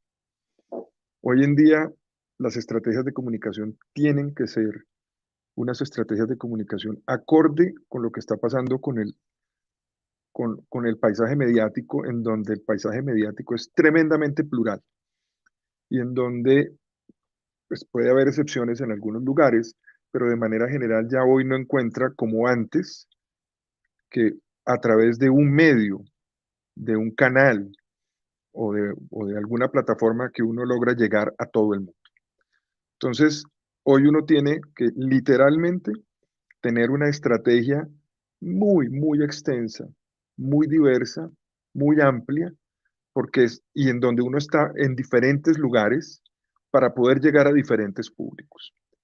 Parte, digamos, de lo que hizo la comunicación digital de estos últimos 30 años es, digamos, fragmentar la comunicación en el sentido de crear muchos nichos de comunicación. Entonces, eso hace que las estrategias que sean bastante demandantes y desgastantes, porque uno tiene que estar en muchos frentes. Entonces, solo para dar un ejemplo muy concreto y muy obvio, uno ya no puede estar solo en una red social, ya no basta estar solo en Facebook o solo en Twitter. Uno tiene que estar en Facebook, en Twitter, en Instagram y en TikTok. Y tienes burbujas que romper, además. Claro. Entonces, pero uno las tiene que romper desde allí, ¿cierto? Entonces,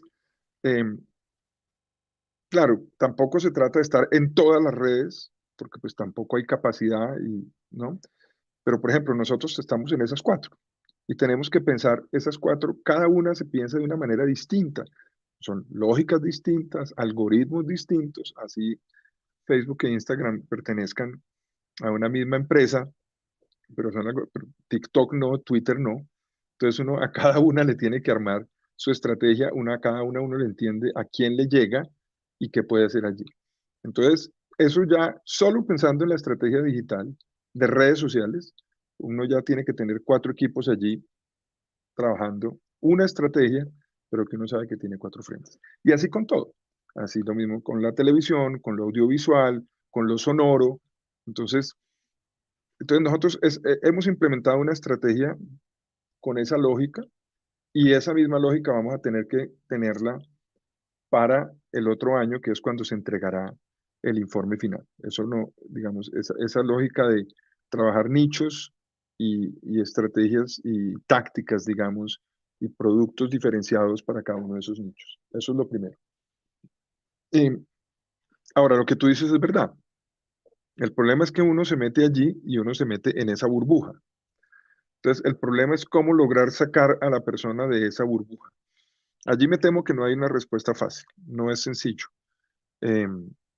Pero, digamos, lo que yo creo que sí es importante es entender que uno tiene que tener ese deber y esa responsabilidad. O sea, yo me meto en esa burbuja, pero yo entiendo que allí estoy llegando a un solo lugar y estoy probablemente trabajando con un grupo de gente que tiene una afinidad, porque esa es un poco la lógica de esas plataformas, y uno tiene que tratar de, digamos, en el buen sentido, provocar, interpelar a esos grupos para hacerles ver que ellos están en esa burbuja, que allá hay una lógica de pensamiento que tiende en general a ser homogénea y que hay otras maneras. Entonces, yo creo que un poco yo diría que la palabra es interpelar. Uno tiene que estar de manera permanente interpelando a la burbuja y haciéndole caer en cuenta de que está en la burbuja, ¿no? Y eso me parece que creo que esa es la manera, digamos, como uno tiene que trabajarlo, así eso implique muchos riesgos, porque eso quiere decir que tú en el público de Facebook, que está acostumbrado a unas ciertas cosas, que es un público que tiene unas ciertas características, etcétera, que tú de pronto tienes que llegar allí con cosas más disruptivas, pero muchas veces eso también puede generar ciertos rechazos. Y lo mismo entonces diría con todo lo demás, con radio, con televisión, con la comunicación directa, en fin. Ahora, claro, la pregunta es si nosotros el otro año que entregamos el informe final, pues el informe final es un gran mensaje para toda la sociedad, ¿no? Eh, y es un mensaje, digamos, y el informe lo que nosotros queremos es que el informe sea realmente un legado para la sociedad, en el sentido de nosotros dejamos allí un trabajo de 3 años y medio que nosotros creemos ofrece muchas herramientas para que el proceso siga y continúe. Entonces, lo primero es que la comisión, por ejemplo, no se entiende como la que va a traer la verdad, ¿cierto? Esa idea de esta es la verdad absoluta, digamos, ¿no?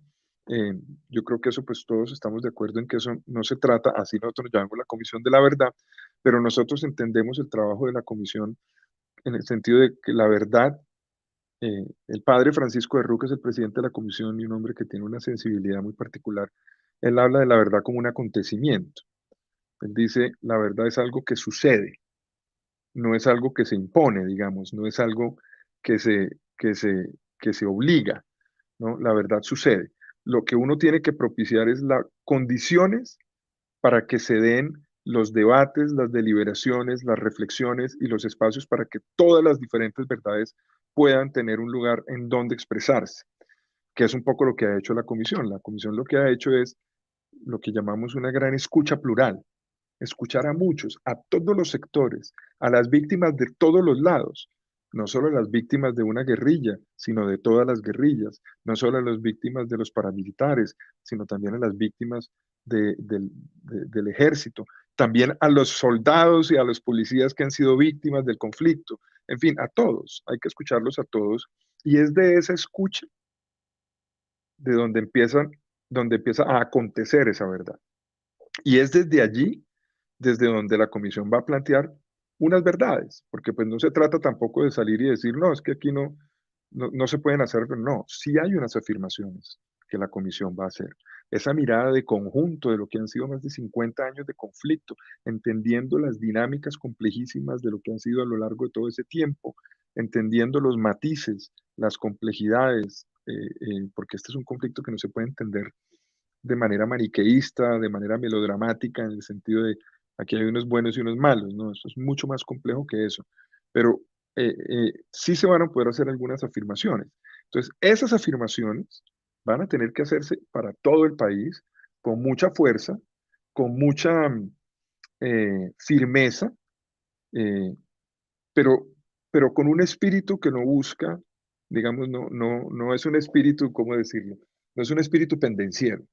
Nosotros no, porque digamos, uno no quiere que esas verdades dividan, uno quiere que esas verdades ayuden a buscar ese camino, digamos, así como está ahorita hace unos minutos estaba el secretario general de Naciones Unidas acá en Colombia celebrando los 5 años del acuerdo de paz y ahí estaba interviniendo el padre Francisco y justamente él está diciendo, él habla de una paz grande, ¿cierto? Entonces, estas cosas, este informe, las verdades de este informe, tienen que servirnos para ir atrás de esa paz grande, ¿no? No solamente la paz en el término como del silencio de los actores armados, digamos, o de la desmovilización de los actores armados, sino una paz que es mucho más, que trasciende a esos actores armados, porque parte, digamos, de las complejidades de este conflicto es que no se puede reducir tampoco a unos actores armados, porque en Colombia se han acabado los actores armados y las dinámicas de conflicto han permanecido. Luego hay algo mucho más allá de fondo, mucho más estructural. Es en la medida en que seamos capaces de ir atrás de esas cosas más trascendentales y más estructurales que seremos capaces de ir atrás de esa paz grande. Entonces sí hay unas afirmaciones que se van a hacer, pero tienen que hacerse de una manera, y todavía sí no tengo una respuesta con relación a eso, pero sí tenemos que hacerlos de una manera que no busquen que no sean unas verdades eh, que busquen dividir, sino unas verdades que nos busquen unir, digamos, pero tampoco sin ser ingenuos. Hay una, estuve leyendo hace poco un libro que me gustó mucho de una académica norteamericana que se llama Liz Payne, eh, en donde ella habla de un concepto que me parece muy interesante. Ella habla de una eh, convivencia contenciosa. Ella dice, no se trata necesariamente de pensar un mundo, digamos, en donde todos somos felices y que vamos cogidos de las manos por una pradera verde llena de sol y flores, digamos, ¿no? Ella dice, la naturaleza después de una guerra como tan fuerte, tan dura como la que hemos vivido, uno no puede aspirar a que todos vamos a salir cogidos de las manos. Tenemos que aceptar que lo que vamos a tener es esa convivencia contenciosa. Esos espacios de permanente tensión, de permanente, de diferencias permanentes. Y a eso lo ligo con lo que estamos hablando antes, porque además estamos con un montón de muchas narrativas que están en juego. Entonces, no creo que estén en este momento las condiciones para que uno hable de un consenso, pero sí aceptar esa convivencia contenciosa, esas dinámicas contenciosas y esas tensiones permanentes. Entonces, yo creo que allí el rol de la comunicación es muy importante. Primero porque tenemos que garantizar el espacio para que todas esas posiciones estén. Y esto a veces es difícil de entender, porque esto incluso implica propiciar el espacio para que aquellos que piensen muy diferente a nosotros puedan realmente decir lo que piensan. Esto implica incluso los que están a favor de una dictadura, a favor de la mano dura, por ejemplo, digamos que para uno que cree en la democracia, uno diría, esa persona no debería hablar, no puede hablar, ese discurso no tiene cabida en esta sociedad.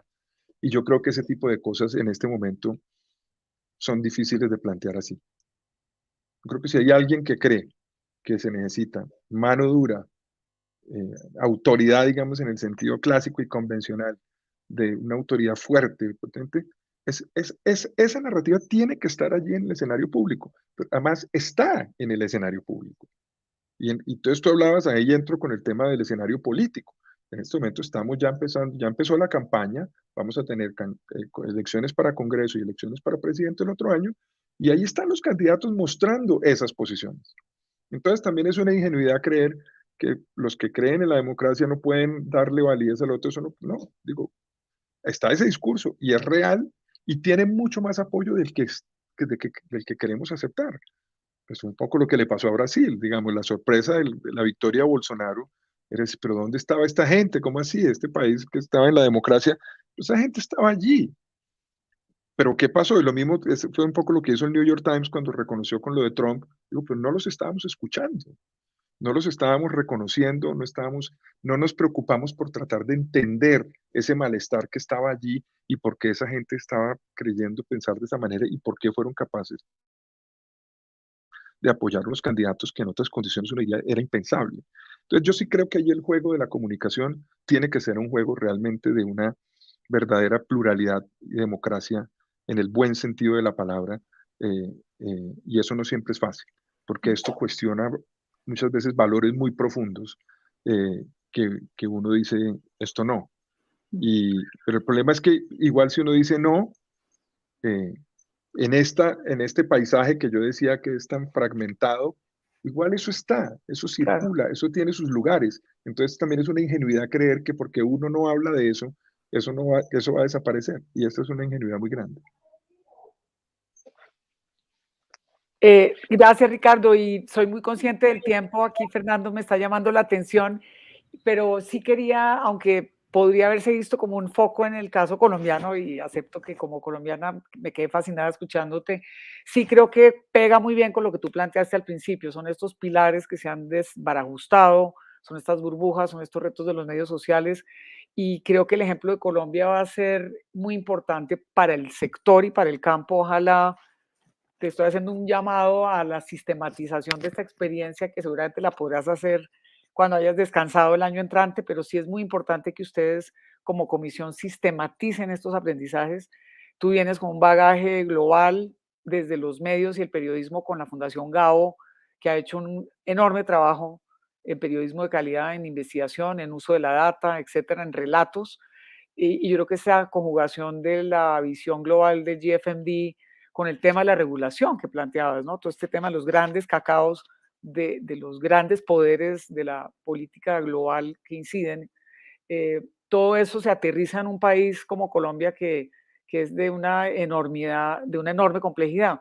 Mencionaste a Brasil y en este caso no pudimos hablar de Brasil, pero yo creo que aquí hay unos retos que debemos sistematizar, que ojalá, Fernando, tú como miembro del Secretariat, podamos llevar al Summit el año entrante, porque este nivel de debate que en el Summit, en la cumbre, se ha quedado mucho en la evidencia y la data y en esquemas de comunicación de cambio de comportamiento individual y social, se ha perdido un poco este contexto de la política con P mayúscula y de los decisores que realmente están llamando las reglas del juego. Y solamente quería decir que no vamos a tener tiempo de cerrar, pero creo que lo que mencionaron tanto Julián del Ministerio de Salud en el anterior panel, Warren Fick, Angélica con el tema del acceso, el derecho al acceso a la información pública. UNESCO tiene unos trabajos muy interesantes.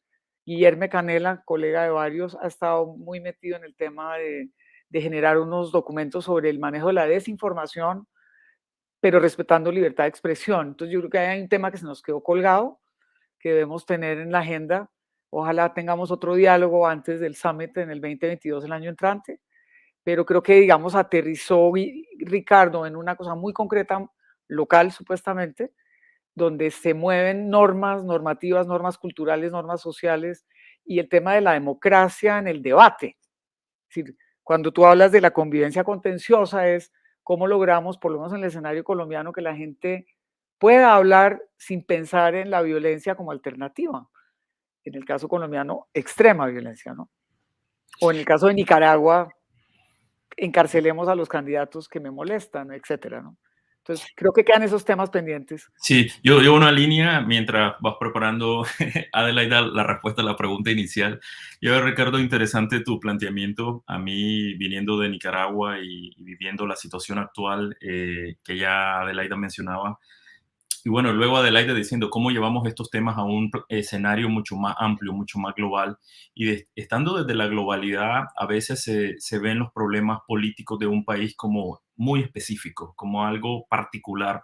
Y escuchando la experiencia, y qué bueno que tuvimos el tiempo de entender la realidad de Colombia, se me hace tan común a lo que estamos viviendo en Nicaragua y la necesidad de poder entender esta convivencia contenciosa, porque frente al vacío que se generó después del encarcelamiento de los candidatos de oposición. O sea, hay un vacío de poder. Es como, ¿y ahora qué? Ajá, ¿cómo nos reorganizamos? Y ha sido una lucha y también una complejidad de entendernos en la... Supuestamente estamos el grupo que tiene una perspectiva sobre cómo hacer las cosas, pero ese grupo es tan diverso, tan complejo, y me imagino que es la misma experiencia en Colombia y esto que mencionaba Ricardo. O sea, no es cierto que tenemos la misma visión o la idea de por dónde ir porque estamos en contra de o a favor de los derechos humanos. Eso no es suficiente para unirnos. Y desde esa perspectiva, el aprendizaje que se pueda generar desde la Comisión de la Verdad en Colombia va a ser muy ilustrador para los movimientos emergentes en América Latina que no han tenido estos años, porque, bueno, la situación de Colombia no es de ahora, es histórica, pero todo este aprendizaje y poder extraerlo, Adelaida, como principios que puedan ser aplicables a cualquier país, principios efectivos que podamos llevar a otros países en América Latina, pero también a otros continentes. Yo creo que ahí podremos tener una incidencia más global, más internacional, llevando los aprendizajes de las cosas que sí funcionan, los principios de las cosas que sí funcionan, porque cada contexto es particular y complejo.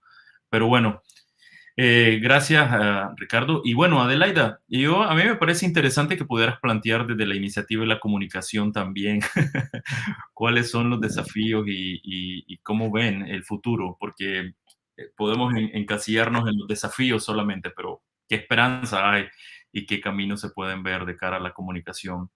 Y bueno, también, Ricardo. No, yo creo que ya se ha dicho todo, Fernando. Digamos, yo creo que aquí digamos, Warren lo dijo en el panel anterior, el tema cultura, el tema voz, el tema facilitar espacios de diálogo, de alguna manera lo reflejó Ricardo cuando dice espacios de escucha ¿no? Diferentes alternativas, mucho a abordar esos espacios donde toman las decisiones. Creo que el tema de regulación es un tema muy, muy, muy, muy importante, y el enfoque diferencial que Eduardo Gularte con la experiencia de Guatemala nos lo muestra. Es decir, ahí el diferencial étnico, diferencial niñez, diferencial, bueno, violencia basada en género, como lo planteó Angélica. Entonces, es decir, hay una enorme diversidad de aprendizajes en comunicación que tenemos que volvernos mucho más multidimensionales. Y creo que la pelea es más política. Yo coincido con Ricardo en eso. Yo creo que para mí, por lo menos, siempre ha sido el reto. Aquí, yo no sé si todavía nos acompaña Alfonso Umucio y Virginia Lacayo, que estaba al principio de la discusión. Llevamos más de casi 20 y pico de años en este debate del diálogo, la cultura, la política, pero creo que Ricardo también ha dado en algo que es importante, y es ya esto de estar solamente a nivel local. Aquí hay que conectar esos dos mundos. Hay que conectar esos dos planetas, esas dos constelaciones, yo no sé cómo se llaman, pero como nos dijo Julián al principio, que fue muy interesante para quienes no lo escucharon, al especialista epidemiólogo del Ministerio de Salud, que es profe de la Uninorte, a mí me pareció brillante su intervención porque fue muy honesta, ¿no? Es decir, un tipo de epidemiólogo que desde el Ministerio de Salud de Colombia dice, es que no nos creen porque es que esto es un espacio de la veracidad y de la incertidumbre permanente. ¿Cómo creer en la data? ¿Cómo convenzo yo al político cuando yo tengo la data? Es decir, fue muy honesto en decir desde el ministerio los enormes debates que tuvieron internos para proteger el Sistema Nacional de Vacunación, pero fue muy honesto en el acceso a la información pública, que creo que fue lo más grave que nos planteó Angélica. El derecho al acceso a la información pública en Centroamérica está cada vez peor, y yo creo que nuestro continente más al sur tiene más experiencia en protegerlo. De hecho, también Ricardo está en la FLIP, y colegas de la FLIP han sido muy, muy, muy voceros en eso. Entonces yo creo que aquí toca como ya todas las herramientas, medios, creo que desde la iniciativa de comunicación hemos visto la necesidad de volver a juntar media development con comunicación y cambio social, temas de regulación, alta política. Y por supuesto recursos, ¿no? Sí, Ricardo. Yo quisiera solamente complementar con algo. Siempre hemos, no sé si siempre, no sé si es estas generalizaciones, pero de manera general tratamos de plantear las estrategias de comunicación desde lo racional. Y yo creo que ahora hay que empezar realmente a meterse de fondo y a lleno con entender la dimensión, digamos, emocional de lo humano. Ahí yo he estado tratando de entender eso muy a fondo. Digamos, el libro que me viene a la cabeza de entrada, hay muchos, pero digamos, el de Kahneman, el de Pensar Rápido, es decir, hay un grupo de gente que se está haciendo estas preguntas, digamos, haciendo las preguntas profundas digamos, casi que de la naturaleza humana. Y pues por supuesto no es que la dimensión emotiva no existiera, pero yo sí creo, digamos, que ahí sí un poco el patrón de la modernidad, digamos, de la educación basada en la racionalidad científica, pues quizás eso a veces nos hace olvidar que existen estas otras cosas, y por eso, digamos, yo no estuve en el panel anterior, pero pues puedo perfectamente entender, porque eso es lo que hemos visto en la dinámica de las noticias falsas, es las cifras, los argumentos. Eso no basta para que la gente cambie de opinión y sea capaz de asumir una verdad o una realidad. Porque ahí hay otras dimensiones que son profundas. Y yo sí creo, digamos, que aquí la academia tiene un desafío muy grande, es tratar de ayudarnos a entender eso mejor. Digamos, nosotros hemos tratado en la estrategia de comunicación de la comisión de entender, de navegar en esas profundidades, pero ¿qué se da uno cuenta? Que no siempre hay unas herramientas con las que uno pueda trabajar que le permitan a uno decir, bueno, ¿por dónde me voy? ¿Cierto? ¿Cómo hago yo para entender esa dimensión emocional sin que esto se quede pues en un discurso superficial? Entonces yo sí creo que allí hay mucha gente que está haciendo cosas interesantes allí.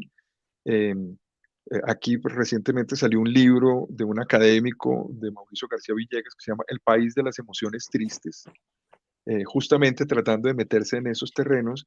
¿Y qué es lo que uno ve? Digamos, él mismo confiesa cuando empieza el libro, dice, es difícil meterse en estos temas porque pues, son temas sobre los que no hay como un bagaje académico consolidado como sí lo tiene, digamos, el método científico. Aquí está uno en un terreno un poco más farragoso. Y lo que yo he escuchado de las reacciones un poco al libro de los académicos es que justamente dicen, que esto es superficial, ¿no? Como que parece banal. Y a mí, pues, digamos, no me parece, no lo veo así, pero pues lo que sí soy consciente es que todavía nos faltan como más herramientas para profundizar en esos espacios, en el pensar lento, en el pensar rápido, en las emociones, en lo emocional, en la inteligencia emocional, digamos, todas esas cosas. Hay mucha cosa, pero creo que nosotros en la comunicación tenemos un deber de meternos allí a fondo, a fondo, a fondo, a fondo, porque todos sabemos que es en lo emocional en donde uno logra tocar las fibras, pero creo que en la medida en que seamos capaces de elaborar mejor, y por eso digo que el diálogo con la academia que es muy importante, y yo sí creo que la academia nos puede dar a los que estamos en la práctica elementos para tratar de entender por dónde meternos allí. Yo solo mencionar que a mí me parece interesante este planteamiento de la crisis de la ciencia y de cómo hemos entendido la epistemología del conocimiento. Y bueno, pasamos estudiándolo todo el tiempo y ahora nos damos cuenta de que hay una crisis. Y un elemento que a mí que está resonando mucho, no solo en los espacios locales, sino en los espacios globales de conocimiento, es qué es la evidencia y cómo entender la evidencia, no solo desde la investigación tradicional o estructurada, sino la evidencia desde la práctica y cómo construimos evidencia desde la práctica que no tiene 5 años de estudio, 10 años de una investigación, pero que está funcionando. Entonces a mí me parece que también invito pues a pensar en la evidencia basada en la práctica como una nueva, no nueva, pero sí una manera de extraer conocimiento y aprendizaje rápido. que a veces es lo más cercano que se tiene en algunos países. Bueno, dicho eso, Adelaida, no sé si quisieras cerrar este foro, este panel. Pues le correspondería a Yair, que lamentablemente se disculpó aquí por el chat, definitivamente no se pudo conectar. Pues ahí sí que a nombre de todos los que estuvimos aquí en la organización de este primer diálogo regional, ojalá no sea el último antes de la cumbre, cuando sea que ocurra, pero vamos a tratar de invitar a otra sesión. Nos encantaría volverte a tener, Ricardo, después de que te lances al agua con la estrategia de comunicación, de verdad, yo creo que puede ser clave. Y aquí en el chat nos están, digamos, agradeciendo esta participación. Vamos a todos, les queríamos decir que vamos a hacer un resumen de los dos paneles, vamos a mandarlo a través de las redes de los aliados, Puntos de Encuentro, que ahora tiene una oficina regional, Puntos de Encuentro Nicaragua, que es aliado de la Iniciativa de Comunicación, que está en el Secretariat de la cumbre. Vamos a conectar también con todas las redes académicas que nos apoyaron, Uninorte y obviamente las redes globales del secretariado, Johns Hopkins, UNICEF, todos los que están organizando Marrakech. Yo creo que acá nos quedó colgado y yo lo propondría para el próximo panel del año entrante, tiene que ser obviamente, ojalá pudiéramos abordar experiencias desde Brasil, ahí sí que pensemos después en a quién traemos a la mesa, porque todo el tema de cambio climático que también está entrando en la agenda del Summit 2022 es crucial. Se nos quedó colgado el tema juventud, era una pregunta que le tenía a Ricardo, pero ya se nos pasó el tiempo. Yo creo que cómo realmente trabajar de una manera genuina, horizontal, dialógica, no paternalista, etcétera, etcétera, con jóvenes que están equipados ya con estos medios, cómo trabajar alfabetización mediática y desinformación sin afectar libertad de expresión, que es el gran dilema, es decir, de cómo cuidar este balance, este acto de balance, de equilibrio entre desinformación y libertad de expresión. Yo creo que es otro tema que nos queda ahí colgado. Haremos entonces el resumen, lo enviaremos por las redes y nada, agradecerles a todos, a Ricardo, tu tiempo, sabemos que estás absolutamente colgado con todos los eventos de final de año con la comisión, a Eduardo, desde ese trabajo súper importante, que no lo veo en pantalla, Eduardo, desde UNICEF, que aborda dramas humanos como la migración, lo que nos compartía de los niños. Yo creo que esto hay que darle más visibilidad. Y el tema migratorio, yo creo que nos toca casi que una conversación específica sobre migración, no solamente transnacional, centroamericana, sino Venezuela, xenofobia. Y en eso, por ejemplo, hay mucha experticia y están trabajando otras agencias. Entonces yo creo que dejámoslo pendiente para el otro panel y sistematizar lo que estamos aprendiendo definitivamente y compartir. Entonces, pues nada, muchas gracias a nombre de Rafael. No, gracias a ustedes por la invitación. Ricardo, mil gracias, siempre súper controvertido y nos haces pensar. Y muchas gracias, Fernando, por conectarte. También estás requete envainado, como decimos en Colombia, y siempre pensando en Nicaragua, acompañando ese proceso tan complejo de la democracia. Así bueno, que, agradecido también. Gracias, Ricardo. Interesantes reflexiones que voy a compartir sin duda alguna en los espacios locales e internacionales en los que estoy. Y también a Eduardo. Muchas gracias. UNICEF siempre ha sido un socio estratégico en la región y bueno, para el trabajo de comunicación para el desarrollo también a nivel global. Y bueno, lástima no estuvo Rafael, que también ha sido uno de los que, Rafael Obregón, ha estado animando este proceso y conceptualizando el foro. Y bueno, Yair, que se nos tuvo que retirar. Sí, y otras personas. Y aquí nos hablan Ana María, Isabel, Karin, Juan Cor. Muchísimas gracias por quedarse con nosotros hasta el final. Muchas gracias por estar ahí comentando y les enviaremos a todos. Sí, bueno, gracias y a todo el equipo técnico que estuvo detrás, ¿verdad? Gracias, Camilo. Eduardo se disculpa, dice que no le abre la cámara. Bueno, sí. Eduardo. Gracias. Ya apareciste. Sí, es que la tenía encendida, pero no salía. Pero muchas gracias por la invitación. No, a ustedes, Eduardo, y felicitaciones por ese trabajo silencioso, espectacular, humanitario, ¿no? Y que ya esto se están sistematizando, entonces por eso es mucho más importante aún, ¿no? Bueno. Listo. Bueno, gracias. Gracias a Hasta todos. la próxima. Bueno, adiós. Gracias. Chao, chao. Muchas gracias.